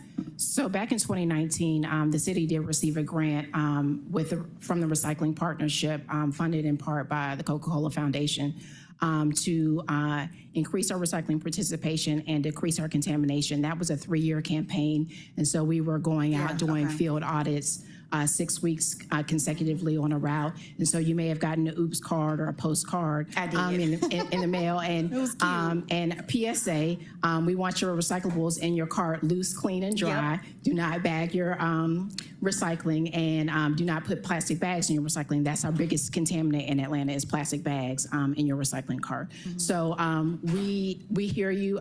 We are looking at new ways and fresh ways to reach out to the community. Yeah, and yeah, I do think it's, to Councilman Wan's point, there's a missing component right now that we really could lean in on, the recycling piece, and so I think we could just talk to the administration and see what that level of engagement is, particularly at this critical point. And the glass piece, I do think, is key. Just thinking about like how we party in Atlanta, and all you see is the glass bottles in the recycle bin. So I appreciate you even emphasizing that point. For Commissioner, just one question I have as we look at the recommendations, and you did state that there are some pieces that you guys are already looking into, like the Rubicon system or whatnot.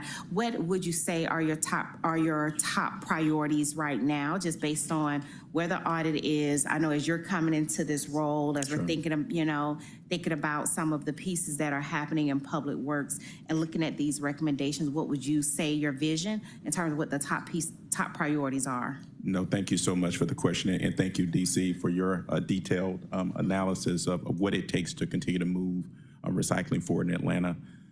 So for me, it's shoring up the data, the discrepancies found between manual entry and what is reported in the system.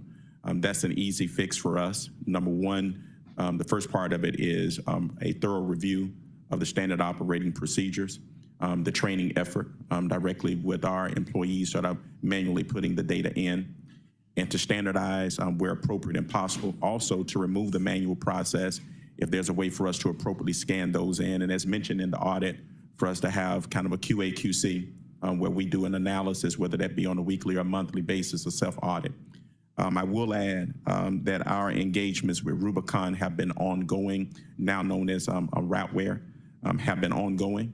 And we've made strides in that area with moving the department from being a department that was heavily inundated with manual processes rather than standardized, centralized processes, and moving away from paper-based systems into a full data repository vis-a-vis software. The other part of that is the educational component, which DC Greenlee put quite a bit of emphasis on what I would like to say is that the department has made some efforts to utilize every communication that we have with our constituents, whether that be if we are doing some type of hiring campaign and work as we have done with this committee, or whether we're engaged in our MPU meetings, to utilize those opportunities to communicate around recycling. And so we're going to continue those efforts in addition to having what may be a boots on the ground, a foot campaign, right, where we directly engage, particularly in some of those zones where we see that recycling is lower. Sometimes, you know, everybody is not associated with social media, and so we have to use all avenues of communication. Thirdly, it is our direct updating of our knowledge articles with our ATL 311 partners in relation to someone calling in about recycling. That isn't noted in the audit, but it does note in the audit that some of these efforts that we have to undertake will require partnership with other departments, ATL 311 being one of them, and they are certainly a willing and valued partner in addition with code enforcement.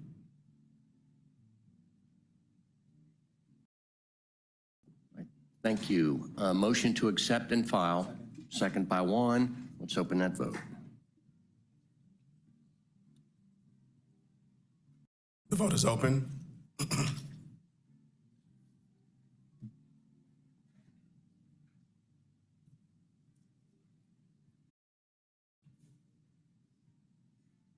Will everyone please vote?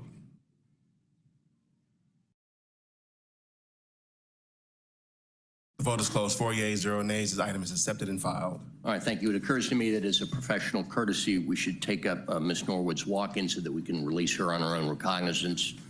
And that would be ELMS 383908, resolution by City Utilities Committee to amend the Infrastructure Sustainability Task Force established by the resolution noted to modify its membership, convening date, reporting deadline, and for other purposes. I'll make a motion to approve.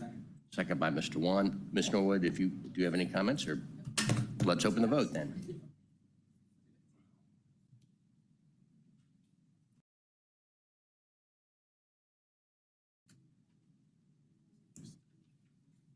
The vote is open. Vote is closed. 4 yeas, 0 nays. This item is favorable. All right. Thank you, colleagues. Thank you. Could you send our 2 first reads, please? Yes, Mr. Vice Chair. Sections of Section H, ordinance for first reading, item number 3, 250-1409, an ordinance by City Utilities Committee authorizing the mayor or designee to accept grant awards from the U.S. Department of Energy's Resilient and Efficient Codes Implementation Grant as subrecipient of Southeast Energy Efficiency Alliance Incorporated, in an amount not to exceed $124,500.00 for the purpose of researching the cost and the feasibility of building performance standards in Atlanta, authorizing the Chief Financial Officer to amend the fiscal year 2025 Intergovernmental Grant Fund to anticipate and appropriate the grant funds, authorizing the mayor or his designee to enter into agreements to accept the grant as a subrecipient of the Southeast Energy Efficiency Alliance Incorporated, and implementation of the grant and for other purposes. Item number 4, 250-1410, an ordinance by City Utilities to waive Part 2, Chapter 2, Article 10, Division 4, as well as any other conflicting code provisions of the Atlanta City Code to ratify services performed by DuraClean of Atlanta LLC for cleaning and restoration services rendered on behalf of the Department of Watershed Management in response to city-owned water and sewer infrastructure failures, to authorize the Chief Financial Officer or his designee to pay all outstanding invoices for services performed by DuraClean of Atlanta LLC, in an amount not to exceed $69,293.16. All payments will be charged to and paid from the fund, department, organization, and account numbers listed herein, and for the purposes. Item number 5, 250-1411, an ordinance by City Utilities Committee authorizing the Chief Financial Officer to amend the FY 2026 Water and Wastewater Renewal and Extension Fund budget in the amount of $5,500,000 to transfer funds from watershed reserves for appropriation to add funds to the small meter installation project and for other purposes. I thank you. We'll take those up in our next sitting. That takes us to the regular agenda. And the first of our 2 ordinances for second reading is 250-1388, ordinance by Utilities authorizing the CFO to amend the FY 2025 Water and Wastewater R&E Fund budget in the amount of $17,437,000 to transfer funds from the watershed reserves for appropriations and add funds to the pumping station improvement Chattahoochee WTP pump header and yard piping improvement project and for other purposes. Mr. Vice Chair, the Department of Watershed Management requests to take item number 18 along with item number 6. Right. Let me read that. That's a held item 25-0-1347, ordinance by utilities authorizing the CFO to amend the FY 2025 water and wastewater R&E fund budget in the amount of $17,500,000 to transfer funds from watershed reserves for appropriations and add funds to the annual plant maintenance, major mechanical repairs and services projects, and for other purposes. Second by Mr. Westmoreland. If there's something else, let's open that vote on both those items. The vote is open. The vote is closed. 5 yeas, 0 nays. These items are favorable. Mr. Chair, that takes us back to item number 7.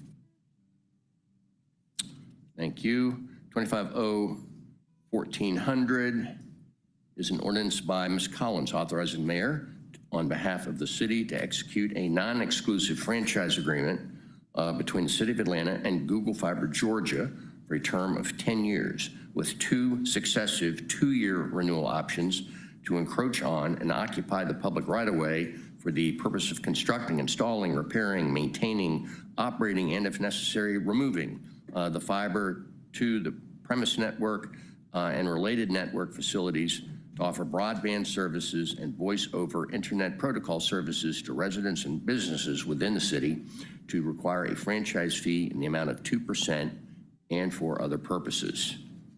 And who is presenting?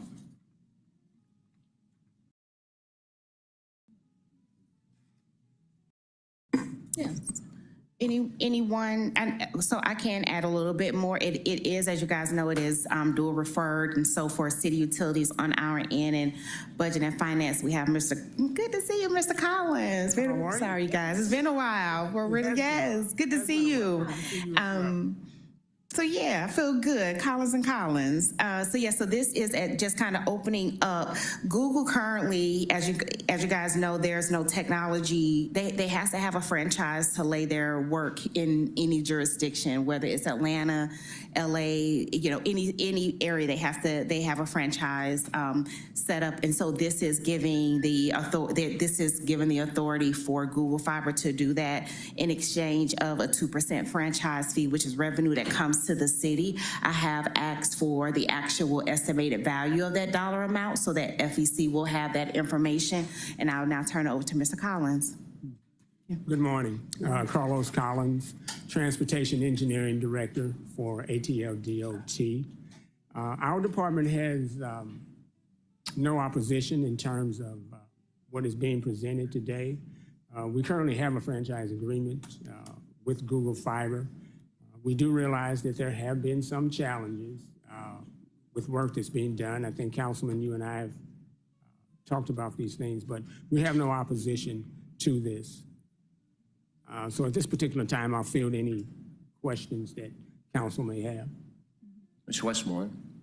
Thank you, Mr. Collins. You mentioned that we already have an agreement with Google. How is this proposal different than what we have right now? To my knowledge from my superiors, there is no difference. What makes this paper necessary then?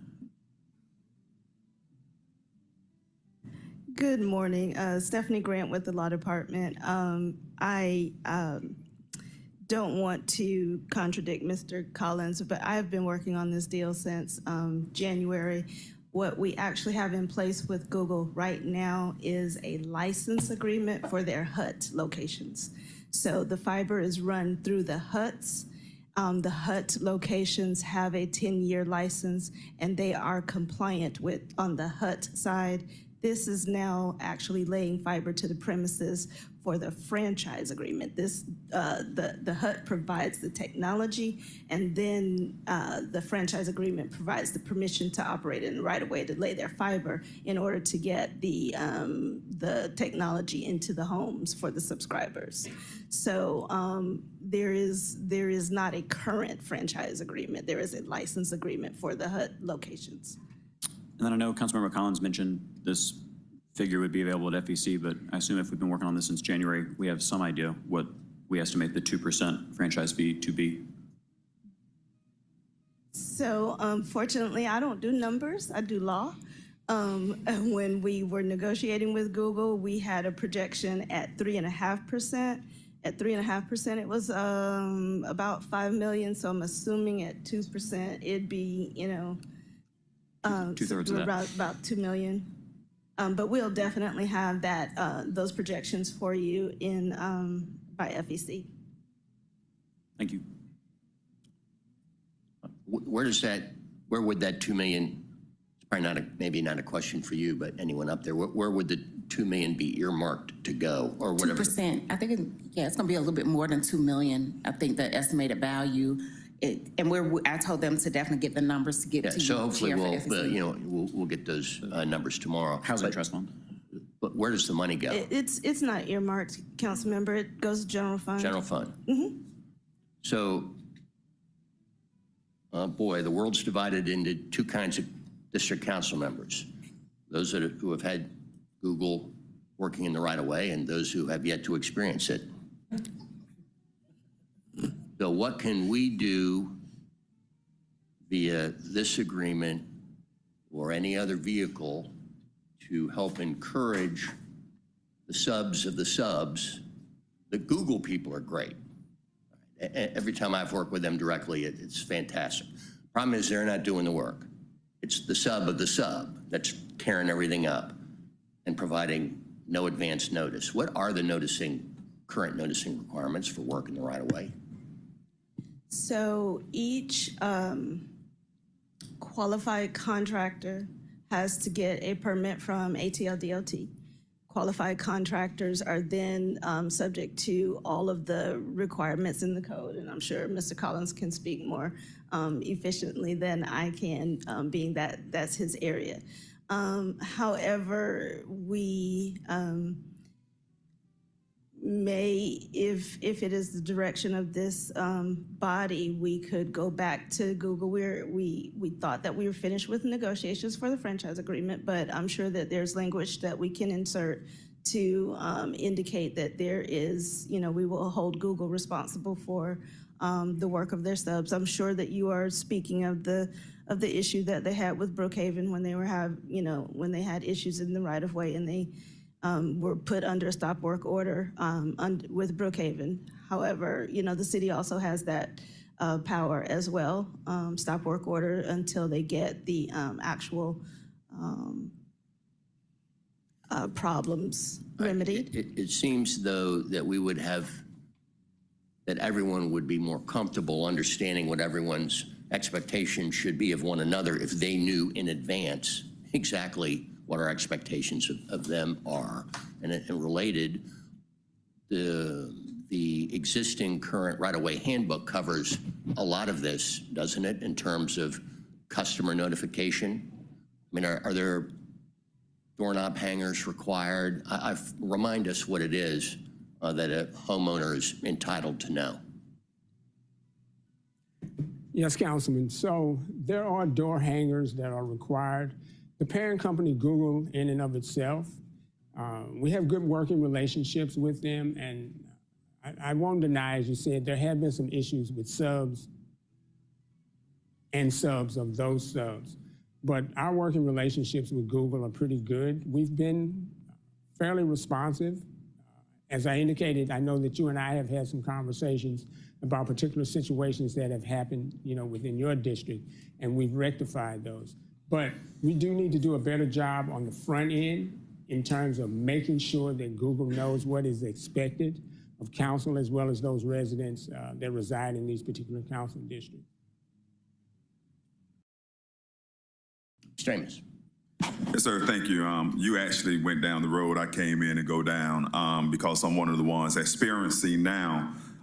So that's what I was going to ask. Where's the expectations, the regulations, but more importantly, the fines of when they open up our right-of-way and when they properly close our right-of-way. And closing it is not that blacktop stuff that they put down. Closing it is putting our sidewalks back to where they are. But what is the hesitation of pulling the bonds of these subs so they can know that we mean business and we can repair our sidewalks and our right-of-ways back to where the citizens expect them to be? Yes, sir. So that is a question that is better answered by persons on rungs of the ladder much higher than the one that I sit. I do understand and appreciate your concerns. Having worked in the council office before, I know the heat that council takes when things don't go well within your districts. So I'm certainly open to meeting with you, Councilman, and anyone on council to talk about these situations further to see how they can be rectified. Okay. Question. And Councilman Ames, I appreciate this dialogue because you all have that purview in terms of the impact on the district level. Are you having and this is the issues that you're currently having with Google Fiber now, or just you're saying in terms of like every Georgia, all the things? And our colleague, Councilmember Shook said, Google is fine. It's the subs. It's not the actual people that has their agreement with us. It's their it's the subs. Okay. So yes. Ms. Boone. But Google still should be held responsible. So you hired your subs, you have to be responsible because this is not good. Can we get a full report on that at our next meeting in August? We need to know how to deal with this. Certainly, Councilwoman. We need to know exactly what should happen if a sub is not performing, because as far as I'm concerned, this is a Google problem. And our citizens should not have to suffer with torn up streets. Their yards are ruined. It's not fair. Thank you. I'll make sure that that happens, Councilwoman. Could you please send all of our offices an email reminding us with the contact information for who the current Google Affairs government liaison is? Yes, sir. I'll make sure that you get that, Councilman. Questions, comments? Mr. Warren. Ms. Grant, did you suggest that there was additional language you could put into this that would at least provide some guidance on it? I'm just also thinking about our timing on this, that we do have a bit of a stretch before our full council meeting that we can continue to hammer some of this stuff out and potentially get comfortable by. But did I hear you correctly? She's nodding, so. I'm sorry, Councilman, Yeah, because she's been working on it for a while, because she probably had the direct contact. Yes, Councilmember Juan. I did say that there was some language. I'm sure we could come up with something. Currently, the agreement is a standard franchise agreement, and basically it says that the service provider agrees to adhere to all city, state, federal regulations. However, if it is the request of this body, we'd be more than happy to try to make something, propose something to Google that makes it a little bit more clear that the city's expectation is not just to Google, to the franchise holder, but to their subs as well. I do believe that that language exists in many of the procurement contracts, and I'm sure that we can adapt something. And yes, as far as timing goes, we are well aware that the recess period is there, so there is an opportunity. If you will recall, I believe what was introduced by Councilmember Collins, what we have attached is a franchise agreement in substantial form. And that's the little language that gives us the opportunity to continue to negotiate. We're happy to do that. And to Councilmember Shook's question, I believe, what is Jess's last name? The Google Fiber government liaison is Jess George. And I'm speaking with the mayor's office now if there's potential, if you all would like to hear from Google Fiber, if you so choose to pass this from here and refer it to FEC, I'm sure Google would be able to attend, or even at the next City Utilities Committee. I don't believe that there's a timeline on it that's on fire. Again, we've been negotiating since January, so I do believe that there's an opportunity for the council to have their questions answered if they would like. Okay, well, then if you, I mean, I was actually trying to find a path forward, but since you just made that last comment, then I think the issues that have been expressed up here in terms of concern are best addressed in this committee and not in FEC. So I actually think that we, given that there isn't timing on it, that we probably should hold this to give us time. And so it sounds like we need to get the Google contact information to council members, the provisions within our code and our agreements, whatever that specifically state the responsibility of returning conditions of the infrastructure to what they were. Mr. Councilmember Amos wanted to understand better, you know, the triggers on executing the bonds so that we can repair and when we don't get them brought back. So I think those three are pretty significant homework assignments that I'll ask y'all to do before coming back to the next committee meeting. And I may, if I may, I hope I'm not speaking out of turn in my role as legal advisor to both departments, Public Works and Transportation. Councilmember Amos, you are aware that in the Transportation Committee side, DC Bromberg has spoken to you on a number of occasions about the efforts that ATL DOT is undertaking for compliance and regulation of the subs. Law Department is working hand in hand with them to strengthen their SOPs and to strengthen the right-of-way manual.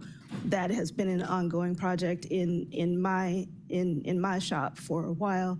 We are there. We're ready to roll that out, but I'll let DC Bromberg bring that to you.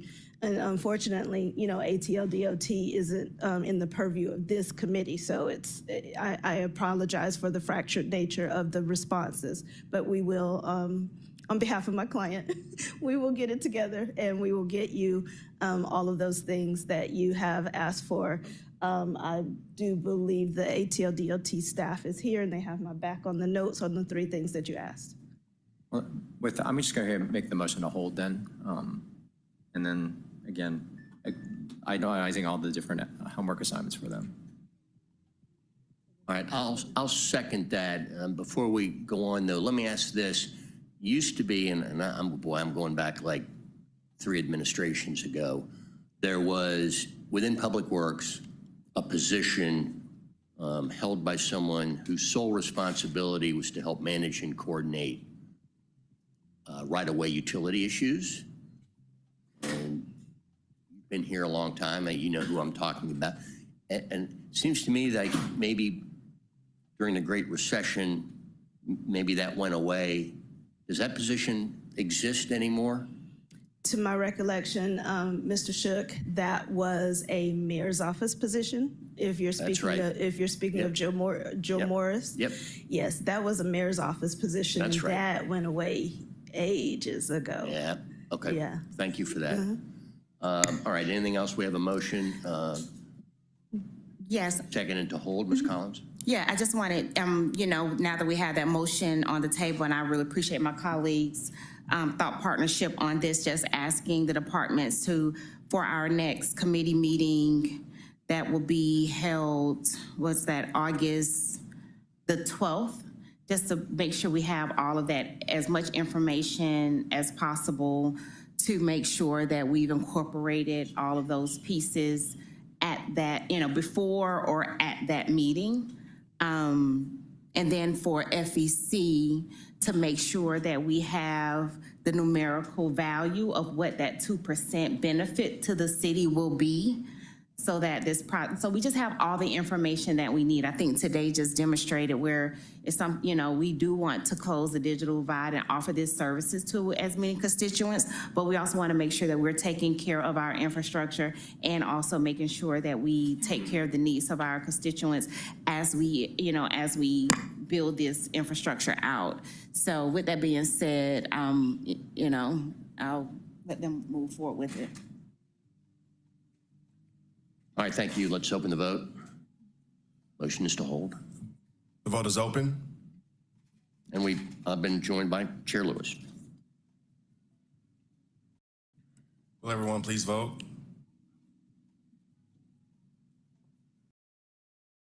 The ayes have it, so ordered. That takes us to resolutions. We're going to Vote is take. closed. 4 yeas, 0 nays. This item's held in committee. All right, under resolutions, we're going to take 8 and 9 together. 25R3665, resolution by Mr. Bond authorizing the mayor or his designee to exercise the first renewal option for the agreement listed annual contract for major mechanical repairs and services with Ruby Collins on behalf of Watershed for a term of 1 year, effective during the interval listed in an amount not to exceed $35,437,000, all contract work being charged to and paid from, et cetera. 25R3664 is also a resolution by Mr. Bond authorizing the mayor to execute the first renewal for the agreement listed. This is an annual contract for major mechanical repairs and services with Lakeshore Engineering / Contessa Construction, a joint venture, on behalf of Watershed for a term of 1 year, effective during the interval listed, for a term not to exceed $7 million, all contracted work to be charged to and paid from, et cetera.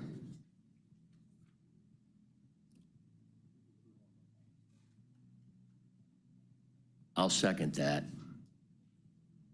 At some point, someone's going to have to come up here and answer questions just so we know you exist. Motion's been made and seconded. Let's open the vote. The vote is open. I don't know why there's always so many people in here. No one ever wants to come to the mic. Will everyone please vote?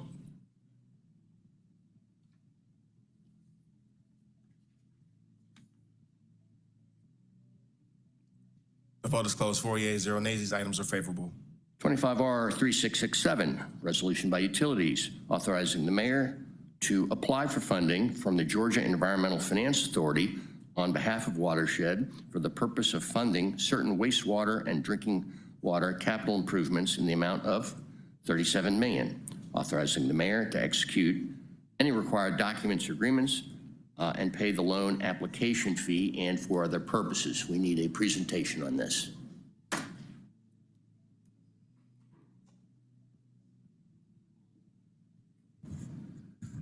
Good morning, Chairman Lewis and council members. I'm Deputy Commissioner Jonathan Williams for the Office of Financial Administration in the Department of Watershed Management.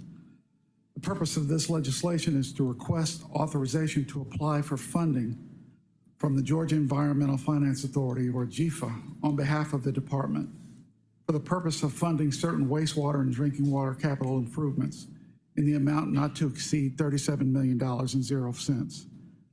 Point number one, the funds up to $37 million will support critical water and wastewater capital improvements, including infrastructure upgrades, stream restoration, sewer capacity relief, and energy efficiency enhancements.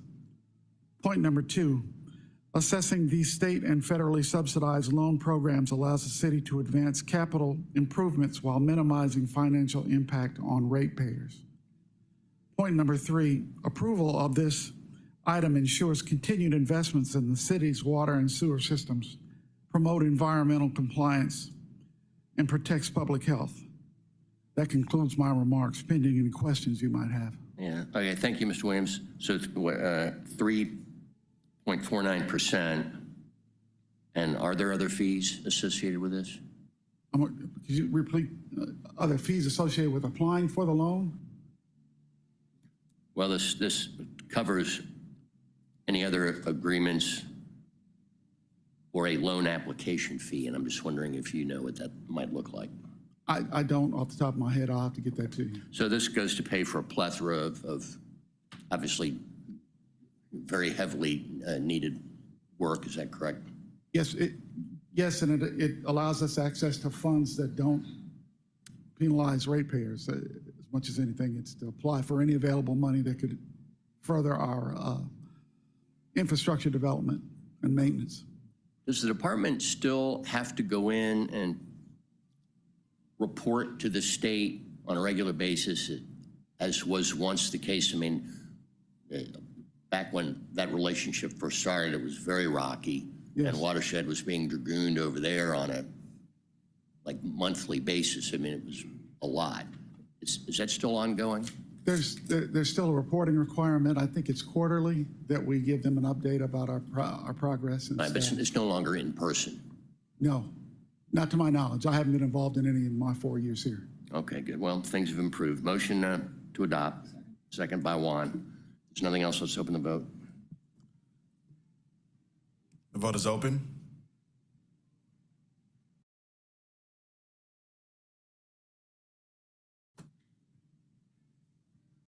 The vote is closed. 5 yeas, 0 nays. The item is favorable. 25R3668, resolution by utilities authorizing the mayor to execute the third renewal for special procurement agreement, which is listed, Swift Comply software maintenance and support with Swift Comply on behalf of Watershed for a term of 1 year effective on the dates listed at no cost to the city and for other purposes. I'll move approval. Second by Juan. If there's anything else, let's open the vote.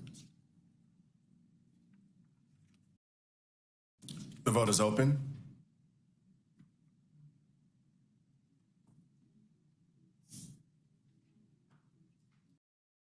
Will everyone please vote? The vote is closed. 5 yeas, 0 nays. The item is favorable. Thank you. 25R3669, a resolution by utilities authorizing the mayor to execute the agreement listed, South Utoy Trunk Relief System and Sewer Replacements, Project 1B with Ruby Collins / Benchmark, a joint venture, on behalf of Watershed to commence on the date a notice to proceed is issued for a period of 24 months in an amount not to exceed $37,989,932, all contracted work to be charged to and paid from, et cetera. And could we get a description of the project? Good morning, Mr. Chair, Vice Chair, Councilmember Alex Mahajer, Office of the Watershed Protection.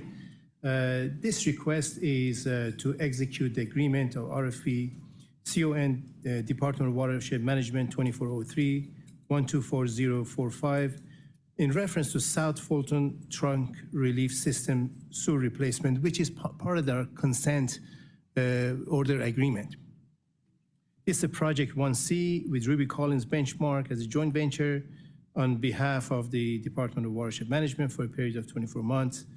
And what this does is this project consists of 8 locations with approximately 47 sewer segments to be replaced for an approximate total length of 11,500 linear feet.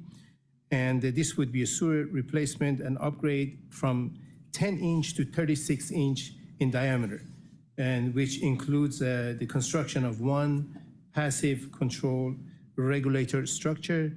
And as it was mentioned before, this is in accordance with the consent decree requirements. Okay, and we need to amend the IPRO report, which is lengthy and exhibits a lot of sloppiness during this process. And I have to ask if there's anyone who wants to comment on the many notices that were made.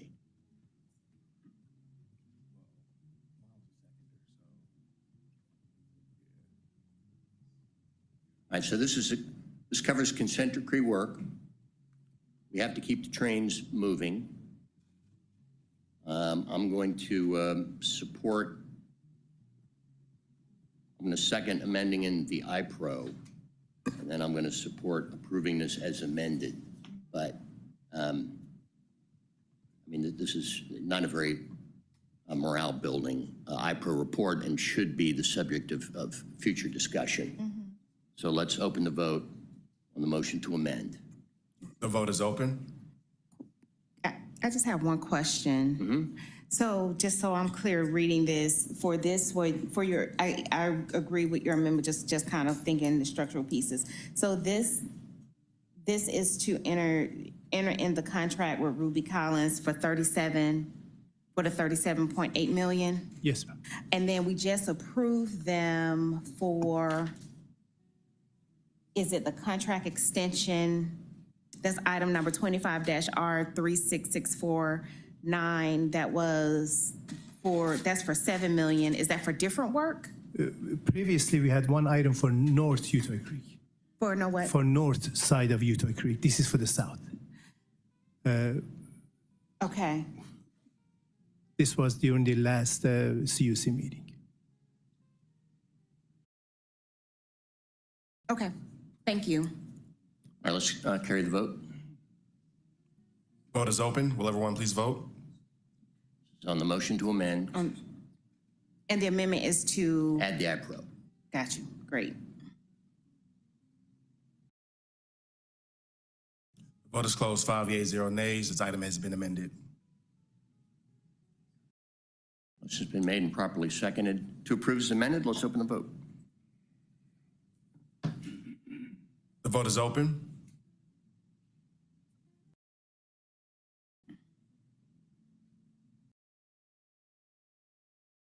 Vote is closed. 5 yeas, 0 nays. This item is favorable as amended.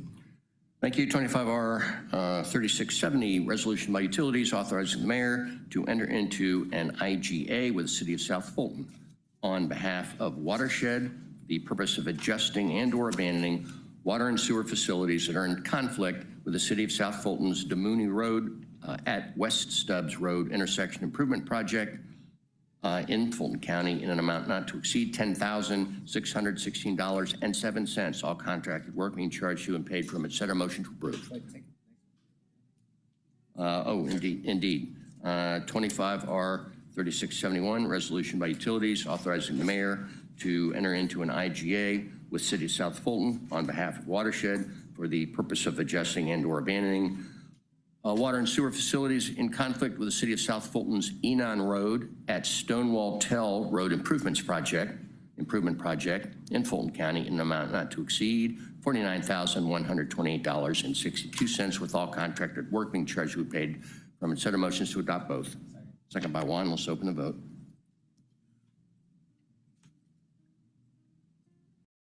The vote is open.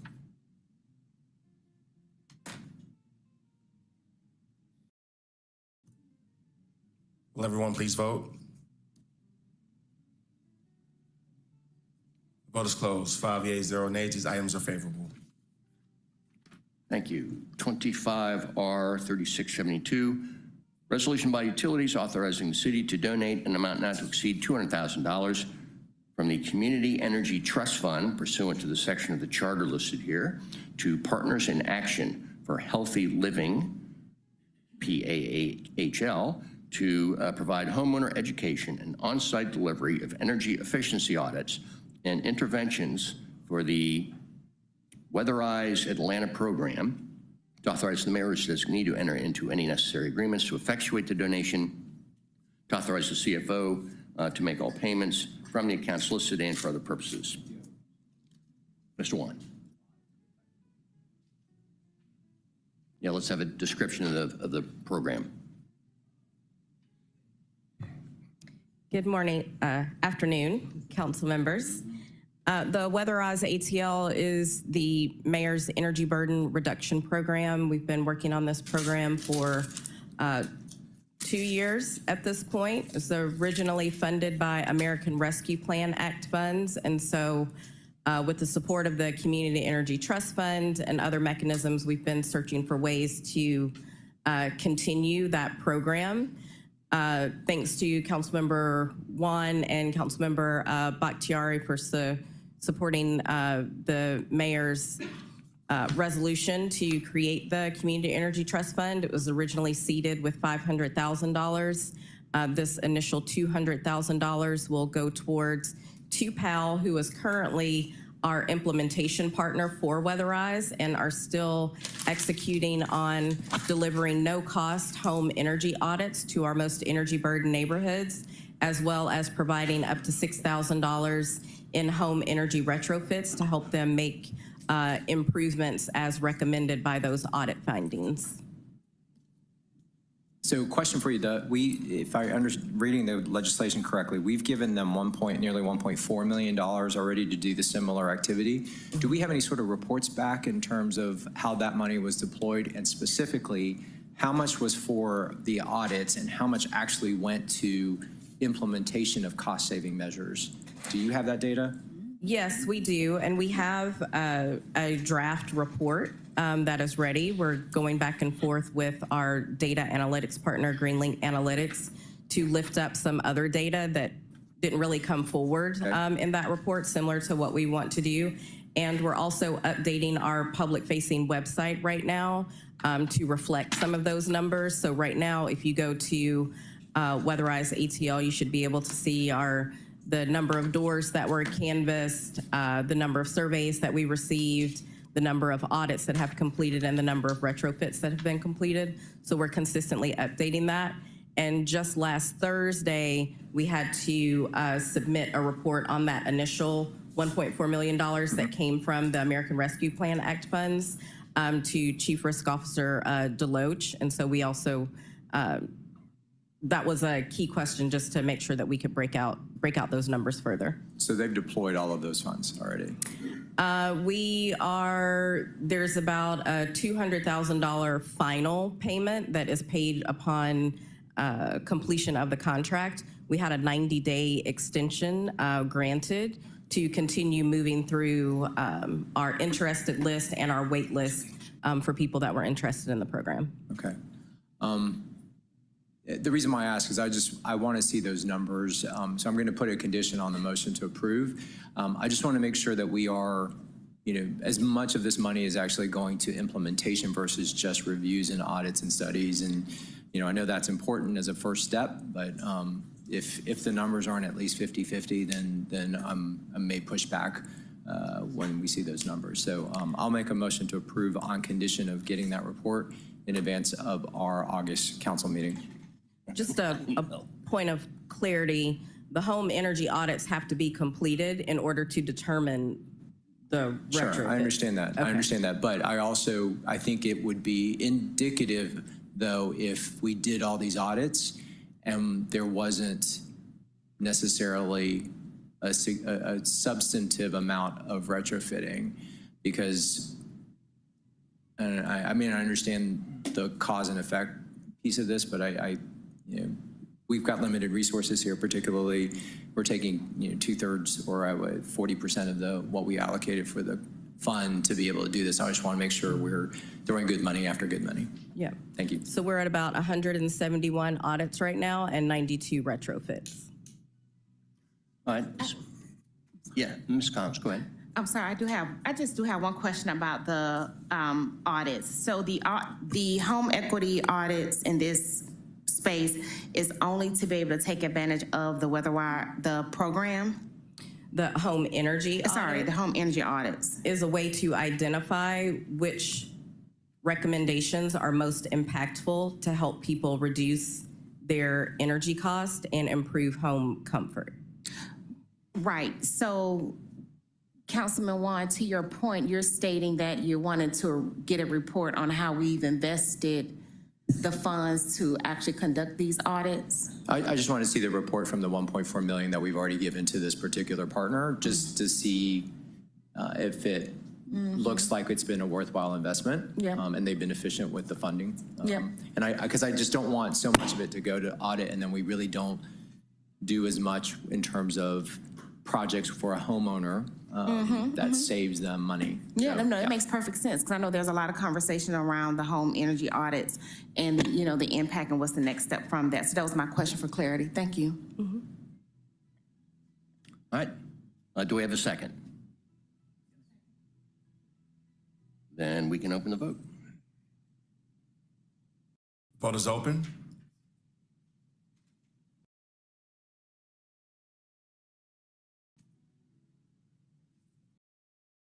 The vote is closed. 5 yeas, 0 nays. This item is favorable on condition. Thank you. 25R 3673, resolution by utilities authorizing the mayor to execute the second renewal for the agreement listed landfill and airport slope mowing and clearing with Genesis Testing Services on behalf of Public Works and Aviation for a term of 1 year on the dates indicated in amount not to exceed $689,000, all contracted work being charged to and paid from, et cetera. And I will second that. If there's nothing else, let's open the vote. Vote is open.